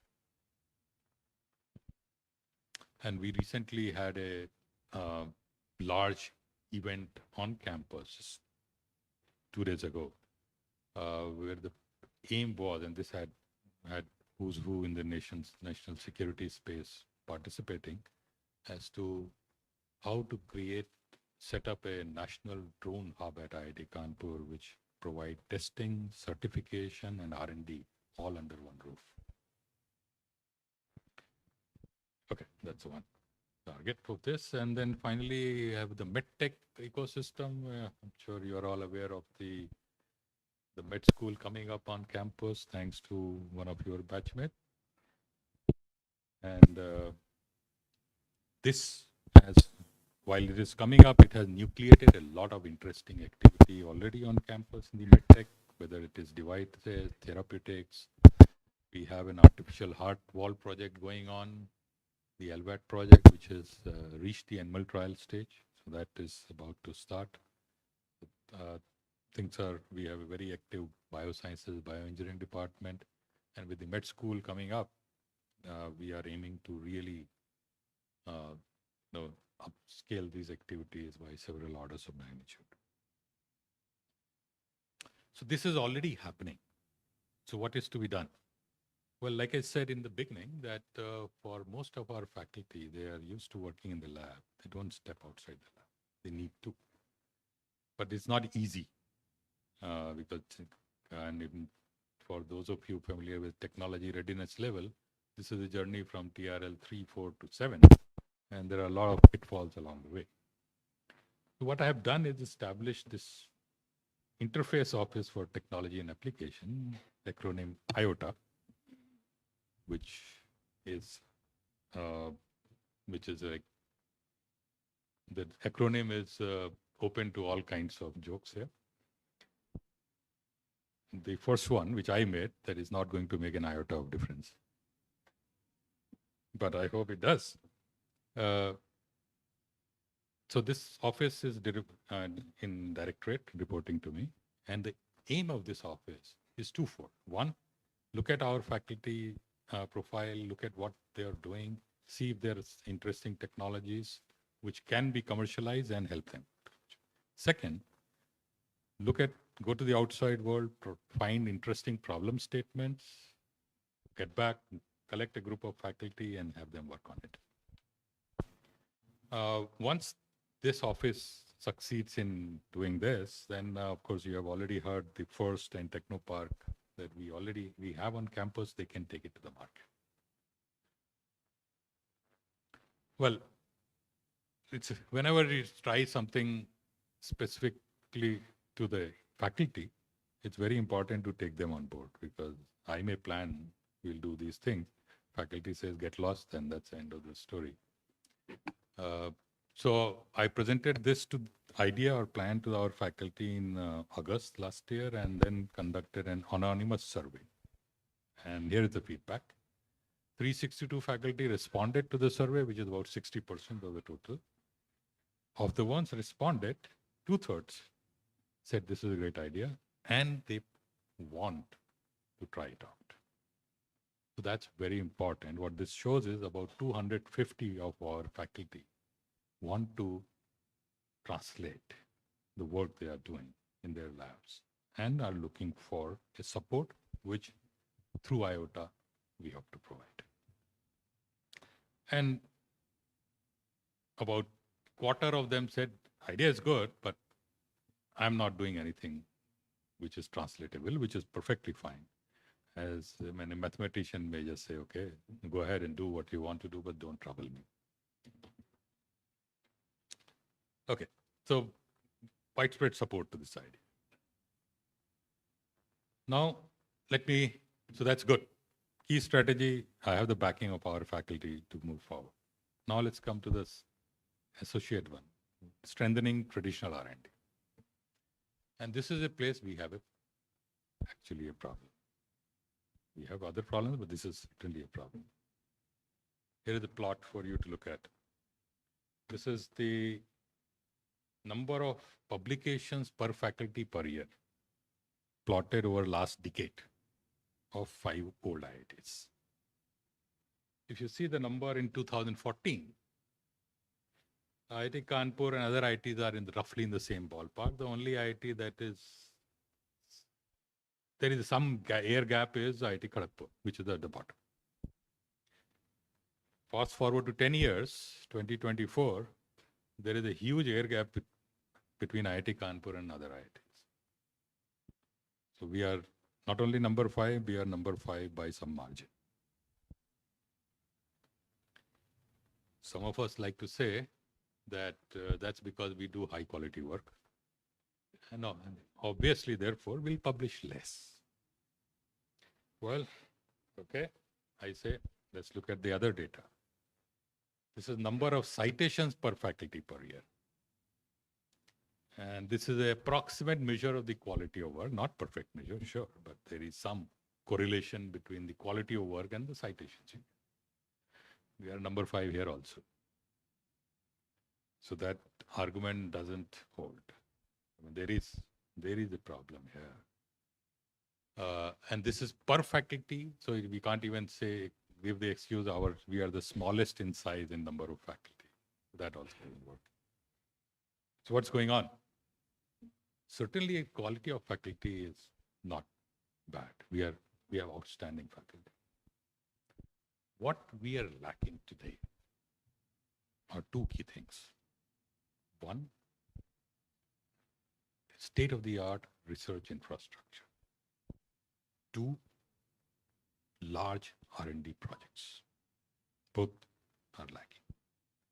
If you dig further, that how come we don't have state-of-the-art infra and other IITs, at least 5 or other 4 old IITs do.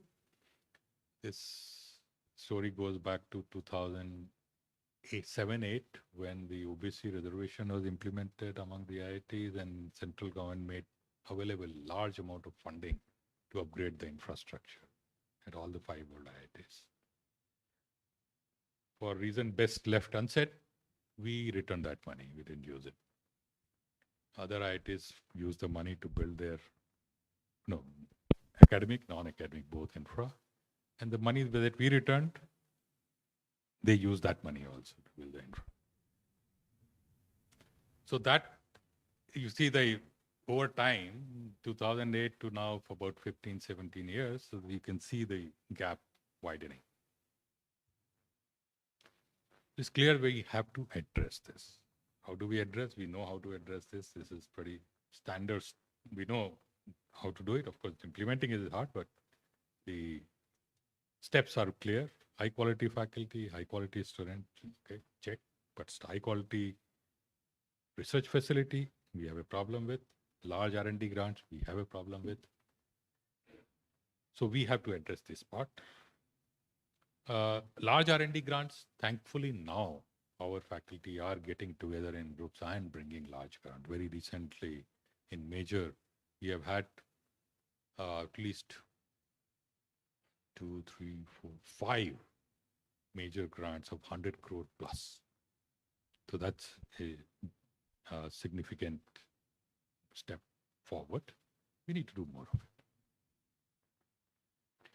And finally, coming to teaching. The other part of strategy.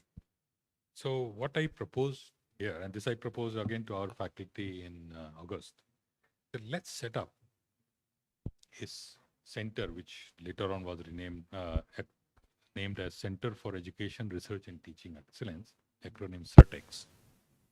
The focus of this center would be to conduct research in the teaching pedagogy. What are the ways in which the current set of students, we can engage them better, create new teaching tools once that research, and then share it with our faculty, the senior faculty, and today we have faculty who engage our students so well despite all their distractions that there is not a peep in the class. Everybody fully attentive, listening to the lectures. So what are they doing? What are the methodologies they are using? Learn from that and share with everyone. And not only limit it eventually to within the institute, why not share it outside? So that's the main focus of the center. And also one aspect of it would be to improve the soft skills of our students, both in communication and technical writing. So this center has also been now formed, but before forming this was the most sensitive topic for me to discuss with our faculty, because the moment you tell the faculty that you are not teaching well, they will really go after you. How dare you say that? So in my survey, I included this also as a question, and the results were very gratifying. Again, 360 responses, same number, that's about 60% faculty. 3/4 of them said that this is a great idea and they are going to benefit from it. That's very important. That means 3/4 of our faculty not only feel that they are not teaching as well as they could, but also are looking for improvement in that. And of course, as you would expect, some think that they are outstanding teachers, they don't need this, but others do. So that's all right. Only small numbers didn't think it's a good idea. So that was very gratifying. And based on this feedback, as I mentioned, Certex has been established. One of our senior faculty was an outstanding teacher, Professor Harbola, is leading it. And actually the inaugural event is tomorrow. Tomorrow morning, focus on core courses teaching. How do you teach core courses? Now, whenever one talks about, again, coming back to the faculty, that I've laid out 2 plans. Do some of you shift to translational research. Focus more on teaching. The obvious question that the faculty comes back with is, how about my promotions? Because the way our promotional career track is structured, we look at the time of promotion, how many papers you have published, which journals you have published, how many students you have graduated, how much funding have you received, and so on. All geared around the traditional R&D. So then the question will obviously come that, okay, you asking us to do this or that, but when time comes for promotion, you'll say, okay, you didn't publish enough papers, not promoted. So to address that in the same discussion, I propose that we create 3 parallel career progression tracks. One, traditional R&D, usual one. Second, translational research, focus on the translation, take technology, develop technology, take it outside.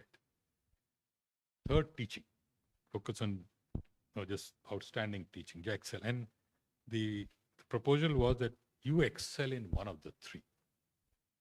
Then your career progression is guaranteed. And also that you can shift any time from one track to other. Whenever time for evaluation comes, faculty can say, okay, evaluate me on this particular track. So this was, again, it's quite a bit of shift in the usual way in which we do things. So I posed this question also to the survey. And interestingly, about 54% of faculty said, yeah, that's like a good idea. About 38% said, interesting idea, but requires discussion. And small number said it's not a good idea. So this was August. Since then, I created 3 committees. We created their report for each one of the 3 tracks, went to all departments, a lot of discussion, debate. Responses came back. All the 3 committees I merged into one, now create one single plan. And then they came up with a plan. In this January board meeting, I took it to the board. Board has approved it. And now we have formally these 3 tracks with guidelines for each one of them in place. Okay, so that's how I plan to take forward these 3 strategies. Now, to support that, I come to the campus infrastructure. While it is good, there's still a lot that needs to be done. We have 9,500 students, as I said. And if you count properly, we have 8,000 beds. There is a shortage of 1,500 beds today on campus, which is making us put 3 beds in a room for 2 and 2 beds in a room for 1.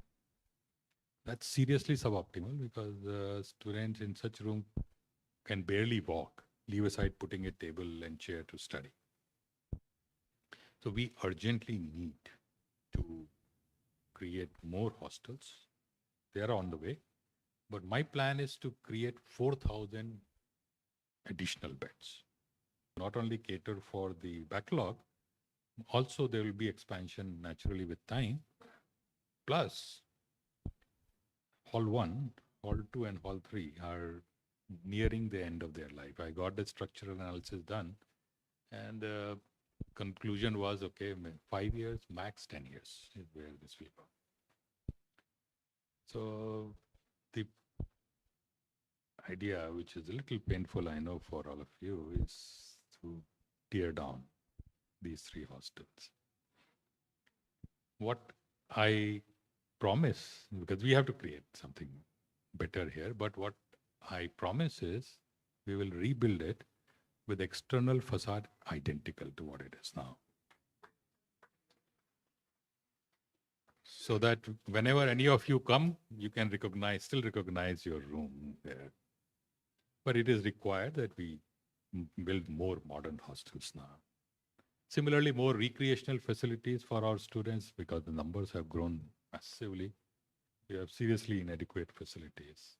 Central library needs complete reimagining. I mean, nobody reads books these days. So we have to throw away all the books and create different kind of spaces.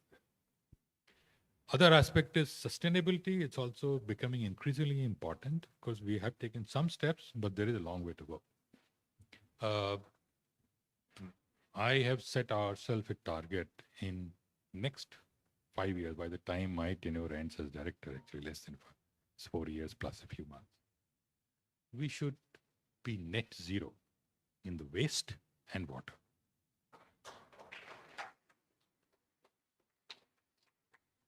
Electricity we will not be able to solve unless nuclear energy comes, otherwise because our consumption is very high. But at least waste and water we should be able to. And so generally I'll improve the amenities on campus, again, because of the increasing sizes and so on. Okay, so that's the plan.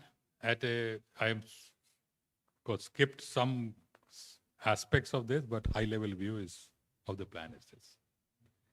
Where do you come in? In 5 ways. First, give feedback on the plans. The plans, as I proposed in August to our faculty, that was the first time. Since then has been revised and improved based on the feedback. Second is help in translation and R&D. I mean, most of us, our faculty are new to this aspect of it. Most of you have done exactly this for your entire life. So there is obviously something that you can help us with. More engagement with students, which Kapil will talk about. We have created very interesting plans through which our senior faculty, senior alumni engages with students to help them. And fourth is help raise resources for these initiatives. And fifth is a very specific request for ranking.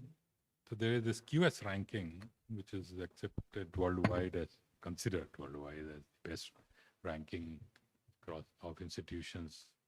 It is seriously flawed, I believe, but it is what it is. It's what the world goes by. And their 40% of their weightage they give for the reputation of an institution. And they get the reputation through a survey. we provide them with a list of industry people, alumni, academicians. They pick up some subset of them and ask them, how do you feel about the institute? If, as alumni, if you are willing to help, please scan this QR code. This will take you to a website where you can register, give your details so that we can include it in our QS list that we give. Okay. And now, finally, I come to the resources that we need to implement the plan that I have just outlined. And that is about $600 million. And I aim to raise this money over the next 3 years. And the breakup of this money is as follows. And this is, I'm using, being a computer scientist for 40 plus years, I'm using computer science language to explain this. I like that language. The hardware. Hardware is the brick and mortar stuff, the R&D facility, the equipment, and so on. And that split is given on the right side, which component of the hardware, residential, student activity, and so on and so forth, about 265 million. The middleware is about 200 million. The middleware is that layer which facilitates, which is on top of the hardware and facilitates you to do great things. The new centers I propose, IOTA, Certex, the incubation center, which you just heard about, there is a shortage of student-led entrepreneurship. That is, our own students becoming entrepreneurs are not as many as we would like to. So we would like to, in a big way, promote that. Sustainability campus, faculty support, and not to forget the upcoming med school on campus that requires significant resources. Many of which have been already promised by our alumni. And I just want to thank Rakesh Gangwalji for helping us with this. And on top of it is the application. Applications, when again, computer science language, this is what actually does interesting things. And here I'm listing 7 verticals where we have strength.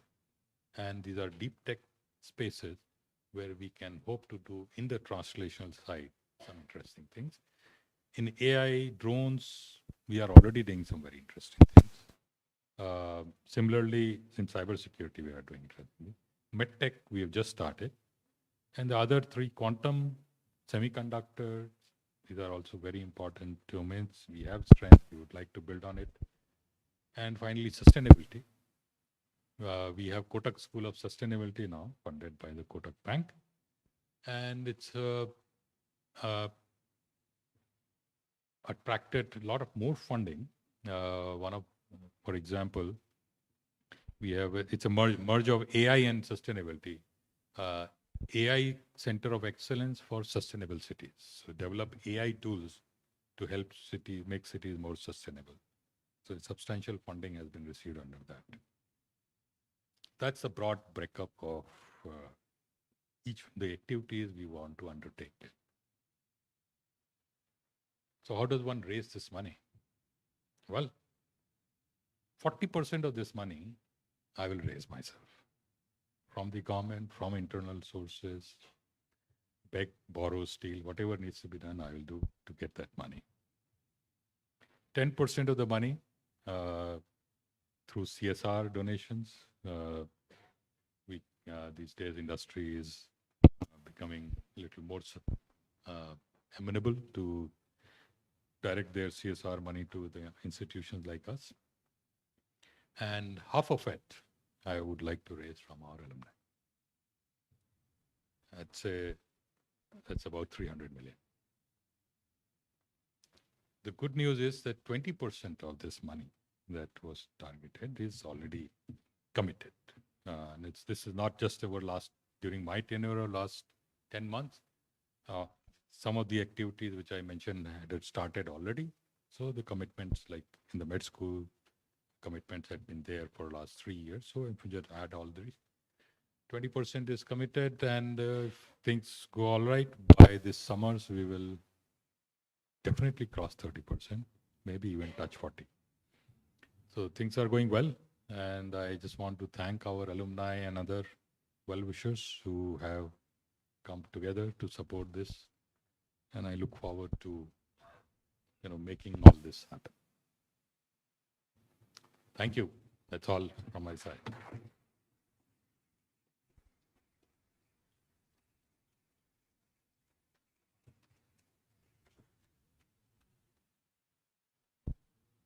So I don't know if there is time for some questions.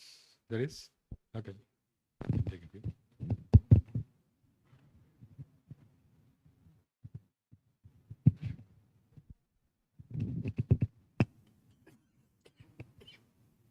Yeah, first, thank you for a very pragmatic and very grounded approach to a conversation like this. Very rarely do we hear from a director about very clearly laid out plans for moving something which is in some ways at the bottom to the top where we were. And I think that is very, very well thought through.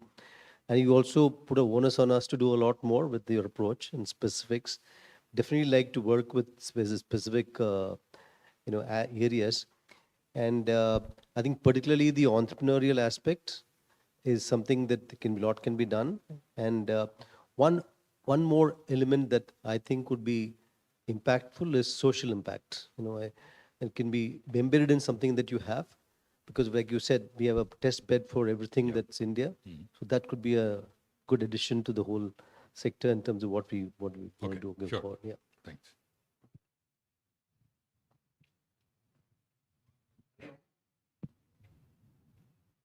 Hello, I'm Dr. Shafari here.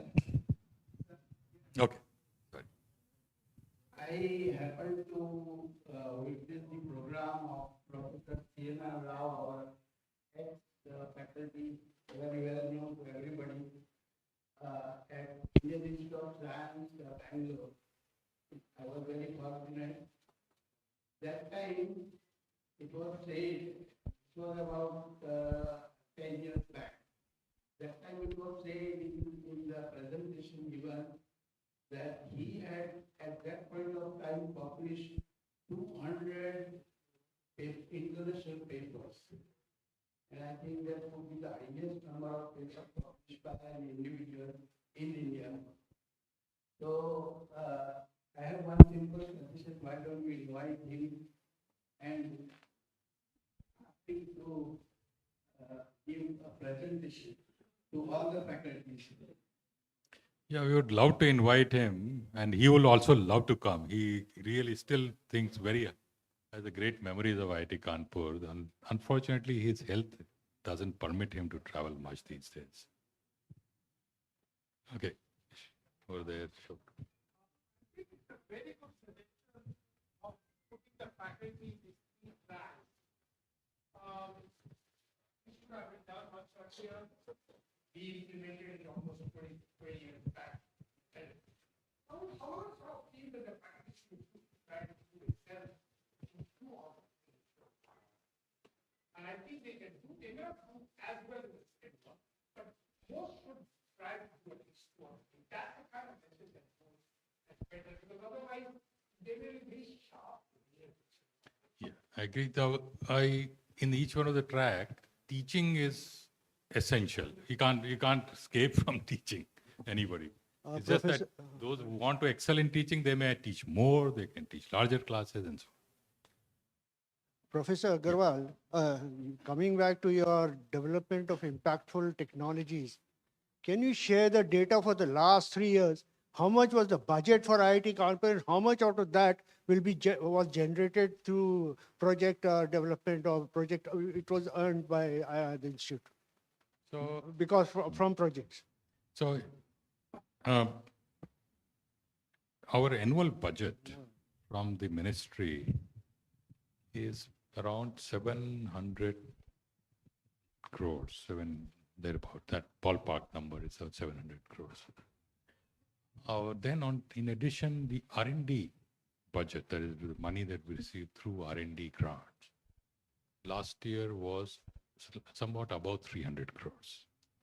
However, most of this R&D grant, it was a grant, that is money given to do some research work and then mostly publish papers and do maybe develop some technology. I think what you're referring to is how much money was generated by the technologies developed at IIT Kanpur, which we licensed or sold and earned money. If you look at all,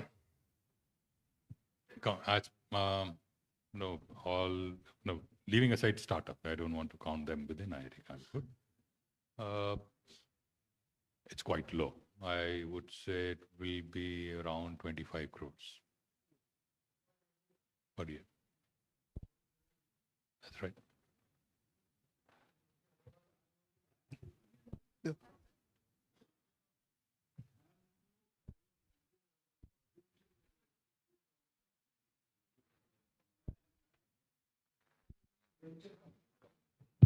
The contribution that you are expecting from the alumni, have you ever considered the possibility of treating it as venture capital? Take them as stakeholders in whatever is being generated out of what they contribute. So, alumni participating as venture capitalists, I'm not sure if SIIC presentation they shared that thought.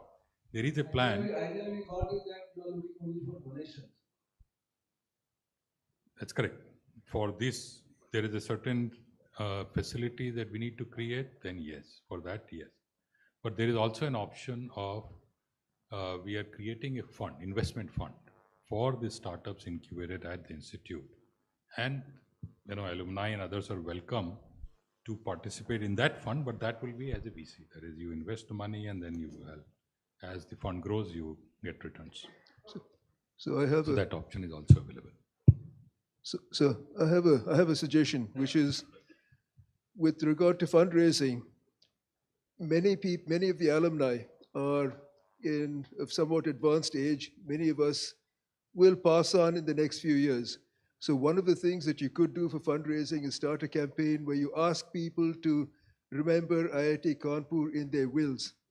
And by doing that, people are not necessarily writing a check from their bank account today, but it's one of those things where you think about a future and what you can do to essentially make a legacy statement. But that requires a campaign. It requires a way to communicate with people and so on. Right. I think that's something we need to do. I mean, we have that, but probably not a large campaign. It's not been run there.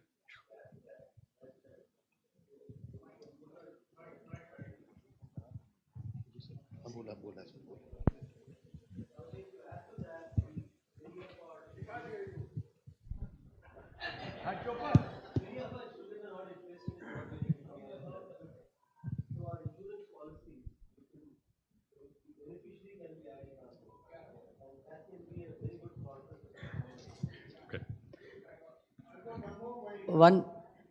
I would like to know the number of patents filed received by IIT, and out of that, how much patents have been translated into commercial business? So last year, I believe 150 patents were filed. I don't recall how many have been granted, but it always takes some time for patents to be granted. Yeah. And commercialization percentage of our patent, one way or the other, either licensing or, is about 20%, around 18 to 20%. Yeah.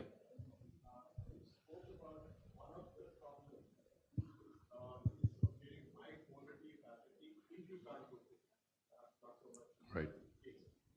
My question to you is, what are you planning to do on that front?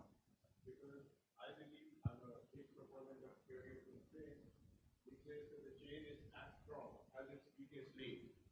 And I think it's the leadership and it is the faculty which really determine the fate of any institution.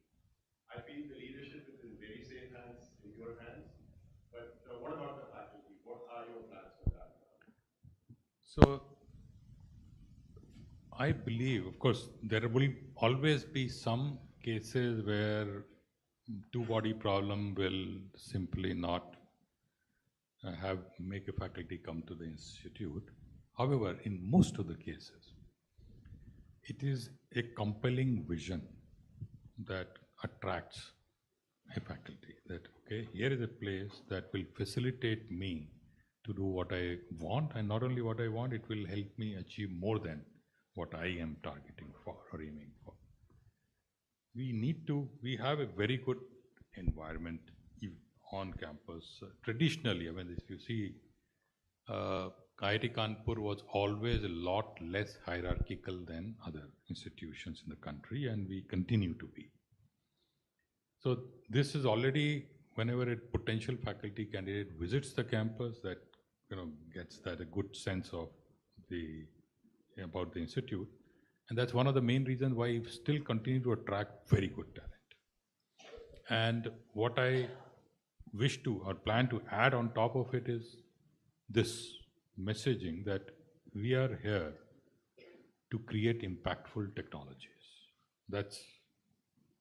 And we would like to get faculty with that mindset. Of course, we welcome faculty with pure theoretical research kind also, but we are specifically looking for faculty with this mindset. And we are going to go all out to attract such faculty and facilitate them. And the opportunities in this space are huge. Today, the government, the society is looking for leadership in this, because it's getting clear to everyone that barriers are going up all across the world. We are not going to get what we want, especially in critical technologies when the time comes. So we need to be on our own feet. And that's where we have an opportunity, and we need to just make use of it. I had a query regarding students. How do you get students on board about this plan? In other words, students participate particularly in translational research, and also they understand their larger role in society. If that feeling comes in, then they would be much more willing to do things along the lines of this strategic plan as compared to just taking up a job. Absolutely, and that's one of the responsibilities I've given to Certex. That look, you have to redo our course curriculum and the way we teach student, and include this. Of course, this will also need the necessary type of labs where student can just play around with technology and their ideas. So we are already on way to create such spaces for the student, and we want to incorporate in our curriculum. I know it's a tough ask, because people tend to have very strong views about how things should be taught, and generally faculty is conservative about these things. But with the help of Certex and hopefully with the buy-in from faculty that I see, we should be able to make a difference. But related to this, Kanpur being located where it is, in the region which is considered as backward and so on. So this is where the larger concern of society should also be transferred to students. And special initiatives might be needed, and that will build a bond between students and faculty in general. That will bring students on board with the plan and with this larger society.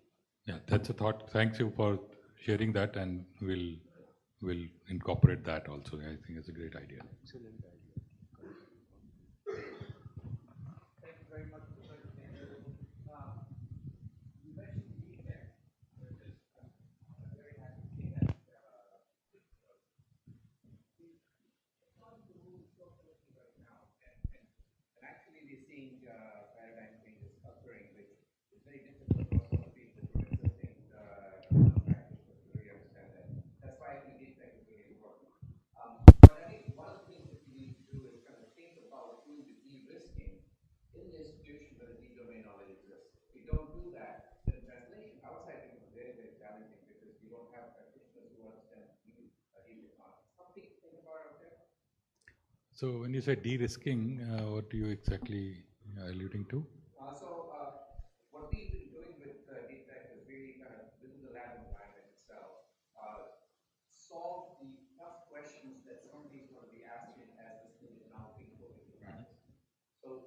whether those things are kind of on the commercial side, whether the manufacturing side, supply chain side, whatever it is. Traditionally, we don't do that in the academic institutions, but if we pay some attention to that, if we make sure that all the questions the practitioners are going to be asking are answered, then it makes the translation very easy, and it actually simplifies that whole process. Yeah, thanks. That's absolutely essential, I would say critical for the success. And I did mention when I talked about IOTA that one of its charter is to go look for problem statements outside and then bring them in. Because that's where the maximum impact can be. I mean, just take, for example, one simple one-line statement, fix Delhi pollution problem. It's very simple to describe. It requires you a lot of analytics, a lot of putting various technologies together. It's not that we probably don't have to invent anything new here. It is just that get things organize and identify the right technologies that are deployable and sustainable. And so these are the kind of problems and challenges that we are looking for. In fact, right now we are working with the Kanpur city to create a solid waste management plan for the entire city, which will also help deploy.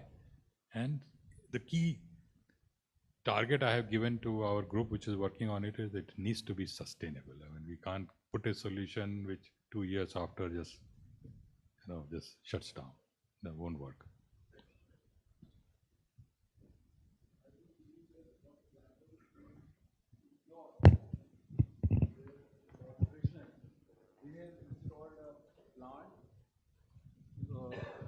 Which is actually generating natural gas, and that natural gas is being fed into the system, this city gas distribution system, and it's working beautifully. So if somebody can visit Indore, actually it is in use. Indore solution doesn't work in Kanpur. I'll tell you why. Indore is pumps in huge amount of money to make that city the best, cleanest city of the country. Yeah, it's getting it for last 4 or 5 years. But yes, not every city can afford doing that. So we have to have a less expensive solution. But is the fund constraint because you have a good leadership in the state, and I'm sure they'll any, be. Any waste management solution that is deeply in red year on year, at some point it will shut down. So we have to come up with a solution which is maybe slightly in red, but it is manageable. That's important. Yeah. Okay. Just by way of a closing comment from my side, just want to share that I have felt very positive and very inspired by your address today. Thank you. These were questions which were on top of our mind, where from here. You answered them beautifully. And what I think is particularly striking about today's presentation is that it was very compact, very focused. I think you analyzed the problem very well. I think you picked out a very cogent strategy which is interrelated, and it all seems to be tying up, which is, I think, the reason why most of my colleagues here would be feeling very enthused. Thank you. And the other thing I want to say is that these are not just ideas which are there. You seem to have really thought them through. You've broken them into supporting middleware and the supporting structures, etc. And that makes all of us feel that, yes, we shall get there. Thank you. Tempo, I must give credit to IIT Kanpur for this, because IIT Kanpur has taught me, and I'm sure all of you, to think from first principles. And that's what this analysis is.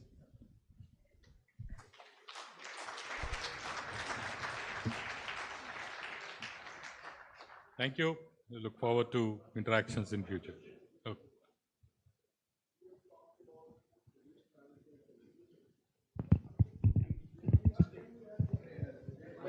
Something which you experienced yesterday. Professor Agarwal, you've spoken about the waste management and sustainable development as such. But Yesterday, our experience of coming from the airport to this place was 2 hours, 15 minutes plus. Is there anything IIT is doing as far as the traffic management of Kanpur is concerned? Point taken is that a lot of other institutes are managing the traffic thing, and I come from a civil engineering, so this is an area which I find that probably we have not contributed enough to the city of Kanpur. Thank you. So, okay, I'll give two answers to this. First is serious one, which is that we are in discussion with the state urban development ministry to design a traffic management solution starting with Kanpur city and then scale it up to other cities of the state. So that is hopefully we will get into that in a significant way. So that's a serious answer. A non-serious answer is, and this is relates to actually anecdote. There was about 15 years ago in ISC Bangalore, they have a very busy crossing just outside the gate. And there was an accident and person died because of, there was no traffic lights and people were just free to come and go whenever they wish. A lot of hue and cry, and in fact, this person who died was a resident of ISC campus. So, campus also was very up in arms with the city administration. And city administration went to this ISC and said, okay, आप ही लोग आके बताइए कैसे इसको solve करें. You please. So you do the study. You tell us the solution. So they did their, queuing theory and experts and everybody just did the data collection over 2 weeks. And then they went back to their pen and paper, did all the analysis, applied all the models and so on. And their conclusion was that the most optimal way of solving this problem is not to put any traffic lights.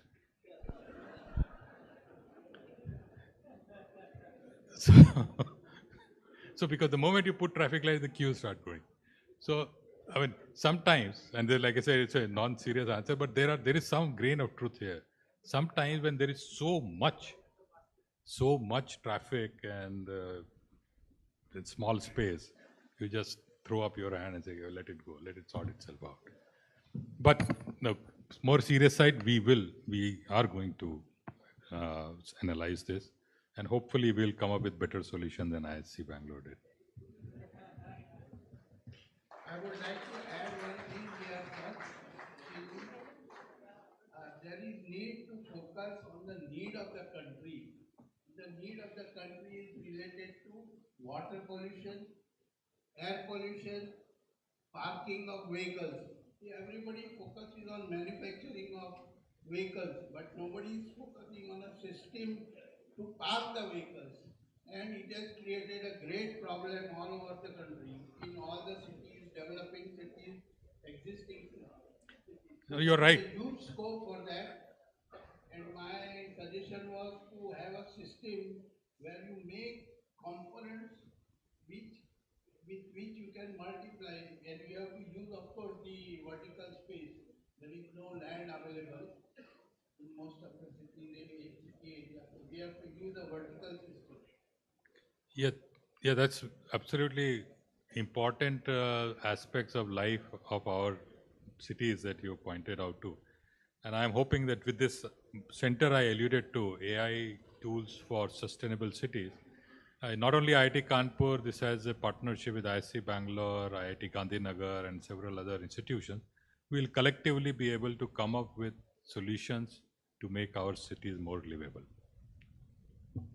Thank you. Thank you very much. Thank you, sir, for sharing the vision of IIT Kanpur with us. Up next, we have Mr. Ashok Junjunwala and Mr. Pawan Goenka, who would like to share some thoughts with us.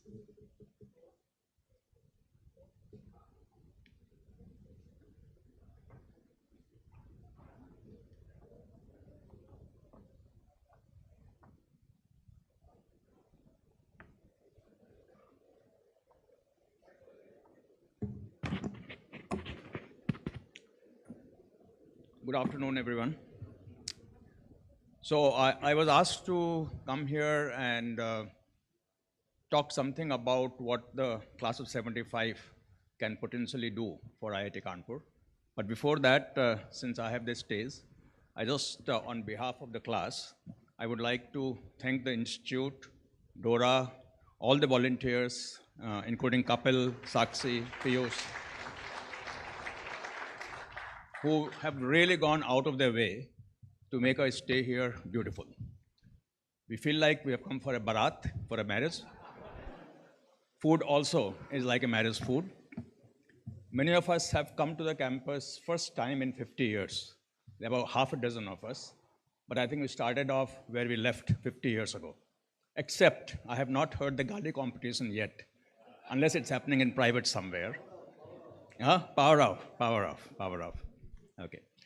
So, Professor Agrawal, very happy to see what you presented. Since I've been associated with the IIT system through IIT Madras, the kind of strategy that you have talked about today is something that IIT Kanpur needs. And I think you absolutely pointed out that we do feel the pain that IIT Kanpur somehow has sort of slid a little bit backwards. And I hope that the plans that you put in place will bear the fruit. And you have touched almost all aspects of what is required: teaching, faculty concerns, student concerns, R&D concerns. And in a sense, it's good that you are refocusing on teaching in some sense, because sometimes I get worried that too much focus is going on R&D, and we are forgetting that one of our core objectives is to produce the workers for the future, intellectual workers for the future, and good to see that focus you're bringing in. The student life, obviously very important, and one of the measure has to be how many of the top JEE rankers come to IIT Kanpur, and I would like to see that improve. And I'm very unhappy about what happens in IIT Madras. Bombay and Delhi take the cake in that, so we need to improve that in Madras also. In terms of research, I think IIT Kanpur has a significant lead in drones, and that's something that you must build on and establish IIT Kanpur as the place for drones. You already talked about that. MedTech, of course, is what I call a sunrise sector, and thanks to Gangwal that is now booming, and we saw the buildings there. And I think again there's something that we can set up. IOTA idea, I love the IOTA idea. It's the need of the hour is to take the TRL 3.4 to TRL 7.8, and I think that's what you're focusing on. And I hope that will lead to transnational research that will bring the glory to IIT Kanpur. Now, class of 75 is perhaps amongst the most successful class. At least we like to think so. I don't know if that's true or not, but we like to think so. We always talk about what X, Y, Z has done. And somebody mentioned today in the morning at breakfast that other people have also acknowledged, not just the IIT, not just the class of 75, but others also. So the question that comes up is how class of 75 can help in the vision that you have put forward for IIT Kanpur. And you already talked about some of the things that can be done. Clearly, there is the financial side of it, and there is in-kind support. And I think given the capacity that this class has, the support outside financial could be actually much more beneficial to IIT Kanpur than the financial support. And I think if you draw upon many of us who have expertise, who have excelled in one area or the other, including how do we mentor your startups, because startups are becoming strength of an IIT today. And IIT Madras has obviously proven that, IIT Bombay has proven that. So how do we mentor the startups? How do we support the venture capital funding that somebody mentioned earlier? Coming into the startups would be also rub off on the IIT itself. And you have also talked about the funding part, and you've given 4 or 5 things. I have taken the barcode of QS. I've always refrained from voting in QS, but now I will. And I will vote for IIT Kanpur, not IIT Madras. Okay. So, and we have yesterday came together to discuss what can we do financially. And when we start this discussion, all kinds of questions come up. How will the money be used? What will be done? Will the money be used properly? Will there be accountability? Finally, Ashok stood up and said, look, stop all this. First, let's put some money on the table. Once we have put some money on the table, we'll go back to IIT Kanpur, to the director, to Kapil, to deans, and figure out what is the best use of that money. So the 20% that you talked about has been collected. We can only add 20, becoming 20.2. So the 0.2 is what is the minimum commitment that we have from your $600 million. Besides, I'm sure that many of us who have much better means would go beyond what the class is contributing and perhaps make the 20.2 become 21. And I would be happy to see if 1% comes from IIT Kanpur class of 75 batch out of your 600 million. 7.5 what? Million. 7.5 million. So that's his commitment. The class commitment. The class commitment right now is 1.2 million, is what we are going to be working on and collecting that money. Ashok is working very hard to start getting the commitments. He already has reached up almost a million, I think. No? I thought you said 5 crore. Okay, anyway, so we'll work hard to increase that number and do our bit to also add in a small way in terms of financial. But certainly, I think all of us would agree with me that when it comes to supporting in many other different ways that we can support, we'll all come forward and do our level best. Thank you very much again for hosting us here. It's been an absolutely enjoyable beginning of our Dora.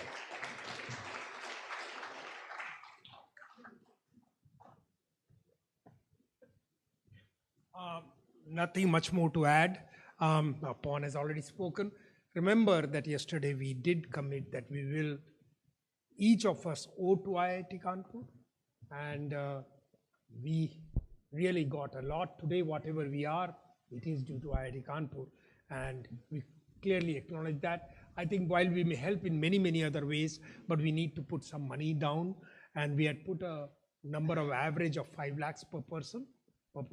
We have unfortunately lost a lot of our classmates, or more than 50 of us, but I think there are still 300 plus, average of 5 lakhs. And I think there is their team, Priyadarshini is there, Kalpana is there, who are going around trying to take commitment. Please, today, commit, we'll follow up and get the things done. Do that. I am going to come around. I think whatever the class has decided, let's try to get there. Thank you. And I think when you come up, Kapil, you need to tell us how to handle it. That's all done.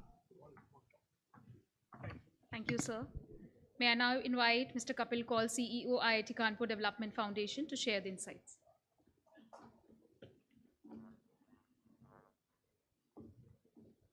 Thank you, Fiza. Good afternoon, everyone. I know I am standing in between you and the lunch, and I'll try and keep it short. My name is Kapil Kaul. I am the CEO of IIT Kanpur Development Foundation. Today, I am filling in for Professor Amay Karkare, who's the Dean of Resources and Alumni and usually does this presentation. I'm going to talk about the various alumni engagement activities that the Institute undertakes, and also talk a bit about the fundraising side.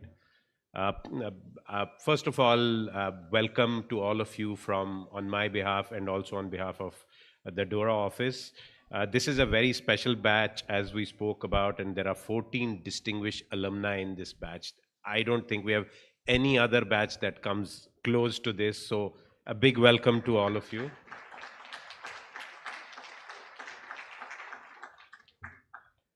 We are also grateful to this batch for several initiatives. I would say you all, Professor Junjunwala was here and spoke about making a pledge, and Dr. Goenka also spoke about it. You set an ambitious target, and in the past also, if we talk about the gifts that your batch has made, individuals from your batch have made, those surpass any other batch at IIT Kanpur. So your batch has people who've contributed the largest amounts to IIT Kanpur till date.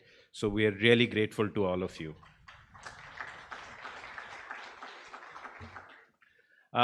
Just to give you a sense, so the way we are structured in terms of alumni engagement, so we have 3 key pillars, starting with the Office of Resources and Alumni, which is headed by Professor Amay Karkare, who's Dean of Resources and Alumni. This is the nodal office of the institute that engages with alumni and is engaged in fundraising. Then we have the Alumni Association of IIT Kanpur, which is an independent entity set up by alumni to work towards building up the alumni community and getting alumni together. It operates through chapters and has a small central office here. It is headed by Sri Rakesh Sharma, who's currently the elected president of Alumni Association. And then the third, and as I call us, is the new kid on the block. We are IIT Kanpur Development Foundation. We're an entity established by IIT Kanpur in 2020 to basically professionalize engagement with alumni, industry, philanthropists, foundations, and external stakeholders with a core purpose of raising resources for the institute. On the alumni engagement, I'm just giving you a quick glimpse of the reunions in 23-24. We had 9 reunions attended by over 700 alumni and over 1,200 individuals. This year, we're having 10 reunions. Yours is the 8th one, and we've got 2 more to go. One batch comes just the 5 years, the guys who passed out 5 years after you, they come in immediately after you leave, and the guys, the first batch, which is the pioneer batch 1965, they come in on 6th of March for the final reunion. This is a quick glimpse of the reunions this year so far. And along with the reunions, we've started new reunions is something that we've been doing for a while now, and is the most noticeable activity happens on campus. But we've started several other initiatives, starting with the Distinguished Alumni Meet, which we did last year, 2 of them, one in India and one in US.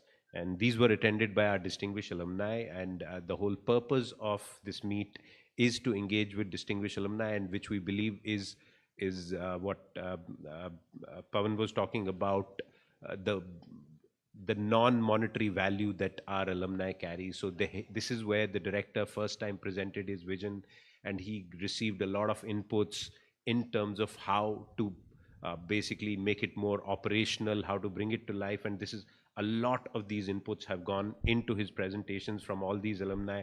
There have been discussions. We spent a lot of time talking about the strategy in terms of how to go forward, and many people from the distinguished alumni group will be engaged in ways where they more actively work with the institute and bringing this vision to life.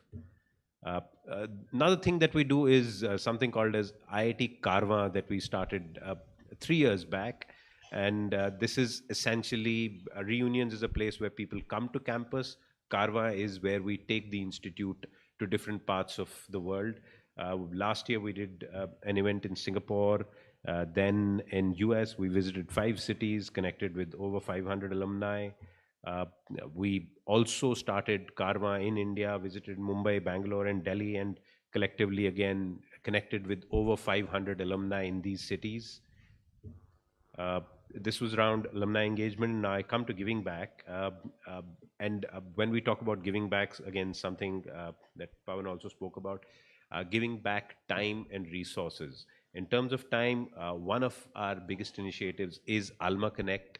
This is a platform where we bring in alumni because we believe that our students don't gain enough from the experience of our alumni. So we bring in our alumni to address our students. A lot of these sessions are done in person, maybe in this room or lecture halls. Sometimes the crowds are very large, so we go to lecture halls. And a lot of these sessions are done virtually through video conferences. In this year itself, we've done over 42 sessions by 48 alumni, and we've engaged over 2,500 students. So they've benefited from this program.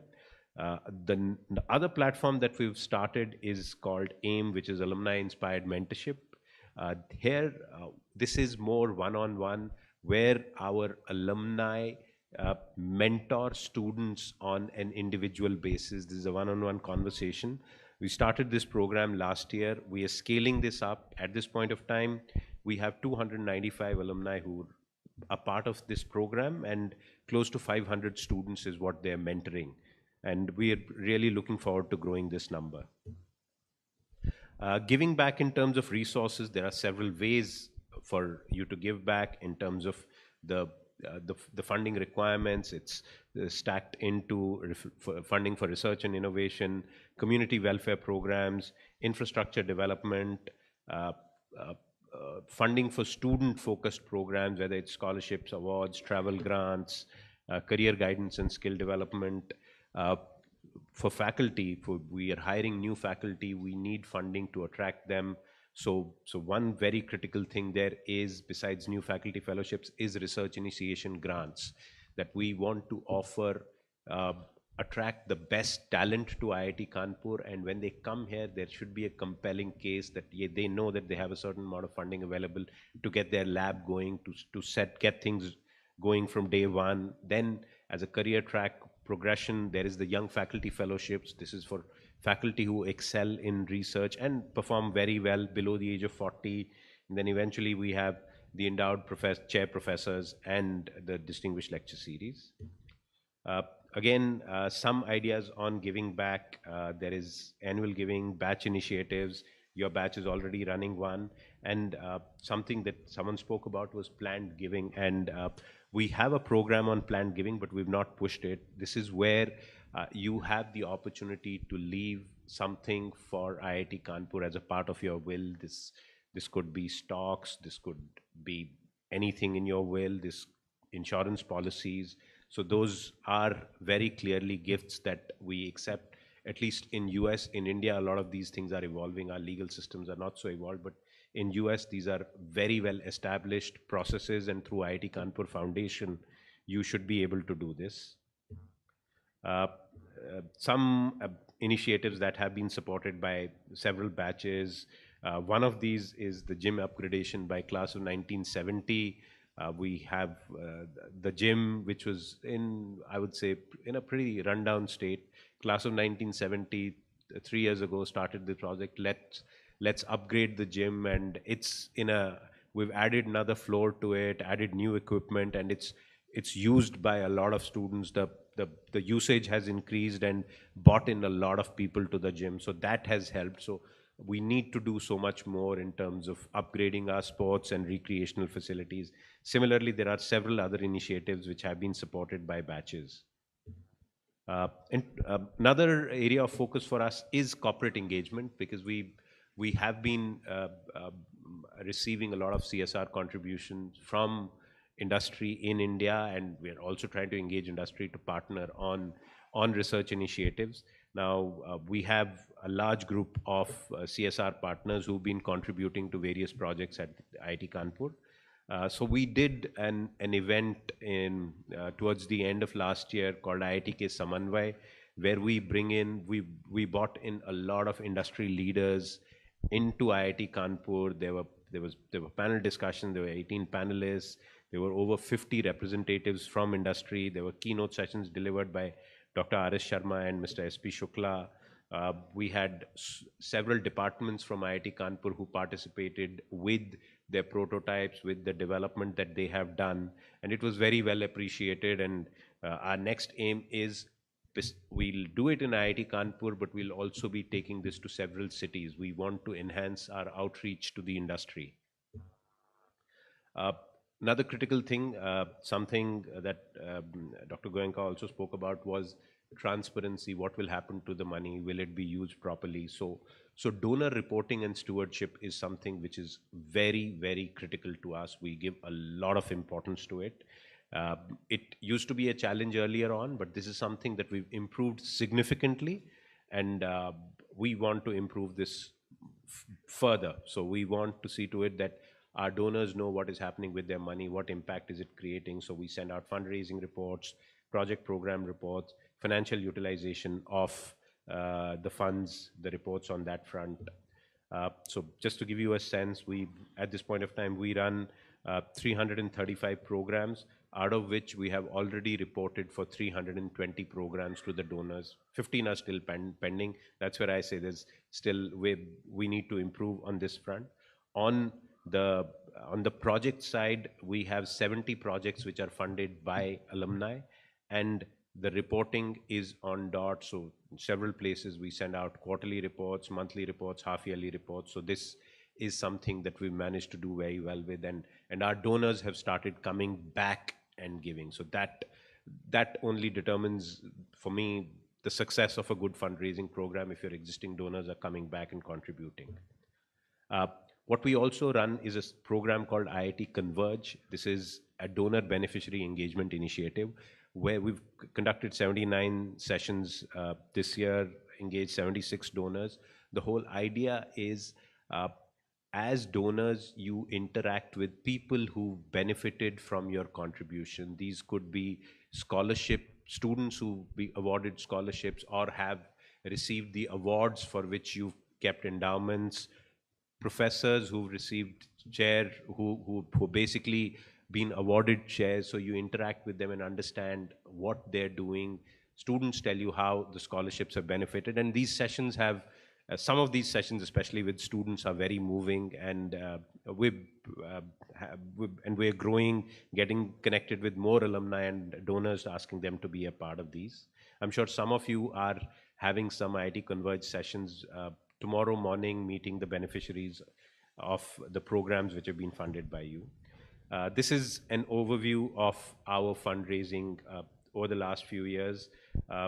We were on average doing some 20 odd crores till 2020, and IIT Kanpur Development Foundation was established in 21-22 is when we came into existence, and since then we've ramped up our fundraising significantly. We've been averaging around 150, 160 crores a year. This year also we are very close to that number. We're around 160 crores. And I'm hoping some of you will help us cross the 200 crore barrier this year, because that's what our target was for this year. It's corporate and alumni together. Some of our major donors, we obviously have Rakesh here. We're really grateful to him for his contribution, and several others from your preceding batches, from late Yadupati Singhania's family is also significantly contributed. And this list is growing, and we have several alumni coming back and contributing to the institutional growth. Quick glimpse of my team. They've been at your service since yesterday.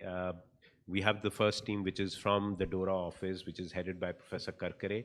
And he has a team who works with him on several aspects, largely internal more to the institution.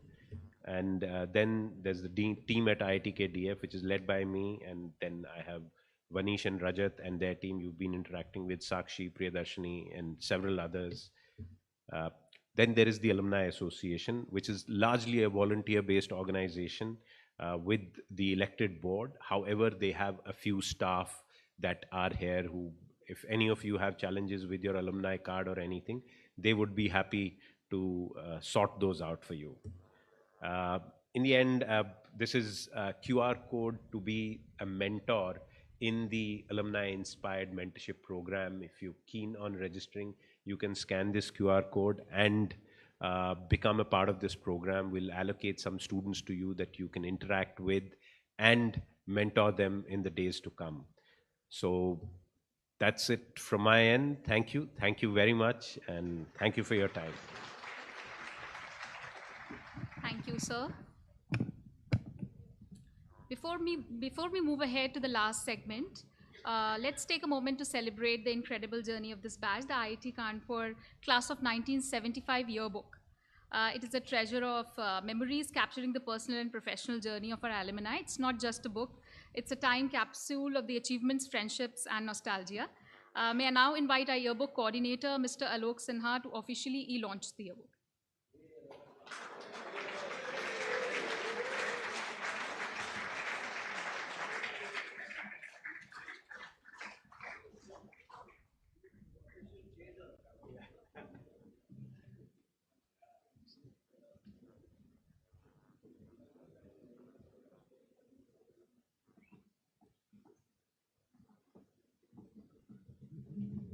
Before I say something, I would like to invite, of course, Fiza, you have to be here.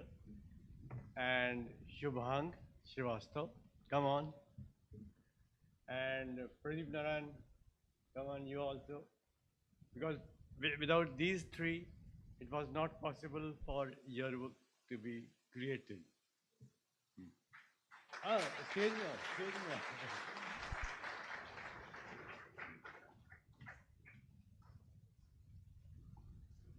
So I think it was some time in, I think, end June or something when in the coordination team, I think Fiza sent a message that she wants someone who can interact with the batchmates and get details so that our yearbook can be created.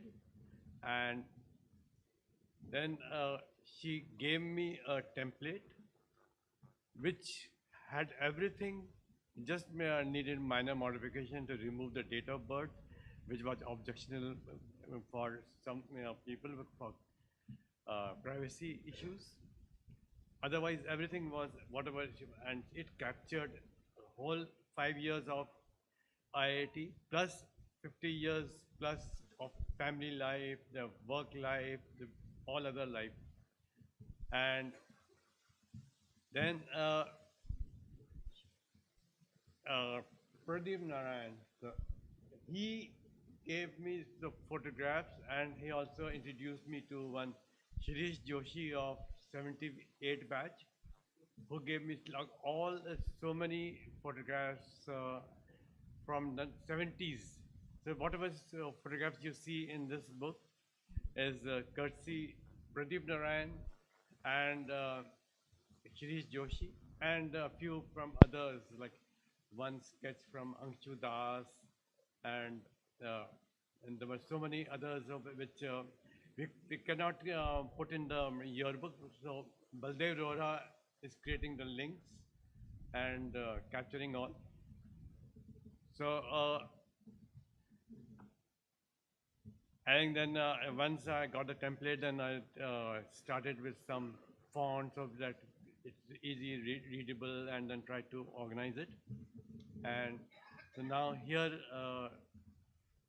in the end, we were almost ready for them to start making the full document.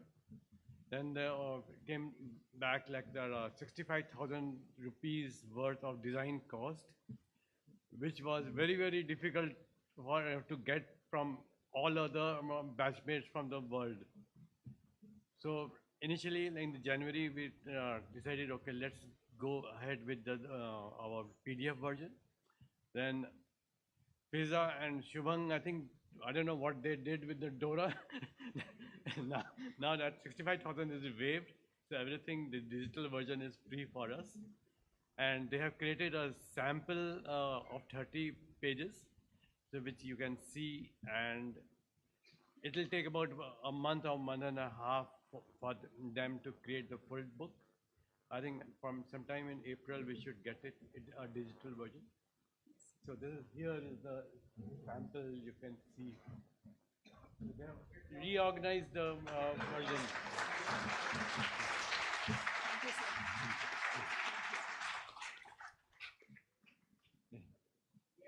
Thank you so much, sir. Thank you.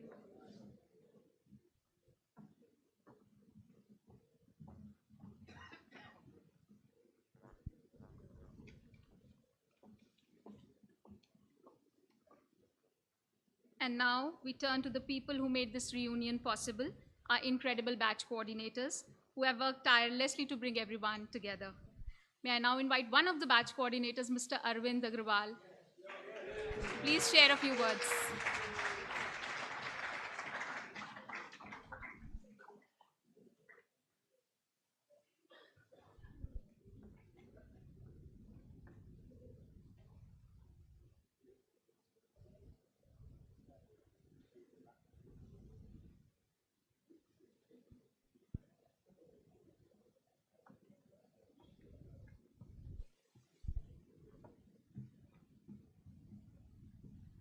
Thank you, everybody. If you talk in terms of arrangements, there were I had nothing to do with them. In fact, none of the 6 of us had anything to do with them. That is all the institute and all the people in Dora who did that.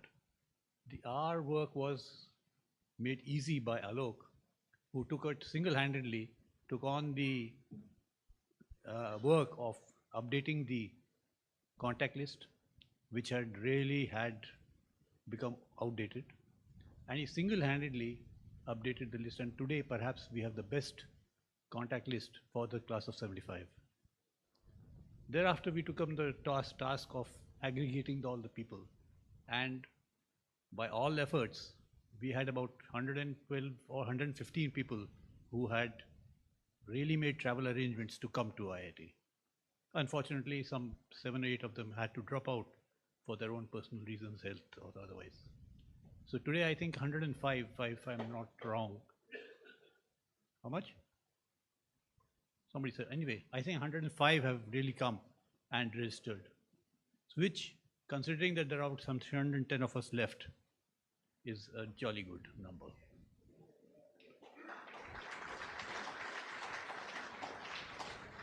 So our efforts have borne fruit. Thank you all very much for it. And if we start going down memory lane, we'll be here the whole day and tomorrow also. So there's no point in going down memory lane. It's just that thank you, we all together, and we share our memories, and we hope that we'll be back here in another 5 years to share more memories.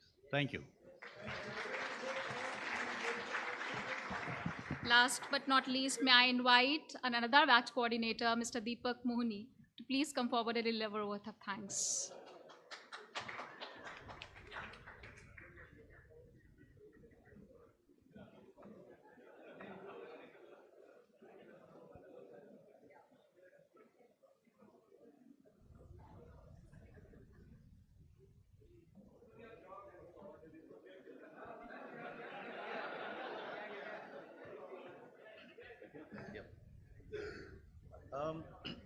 Well, it's great to see all of you here again. Yeah. Okay.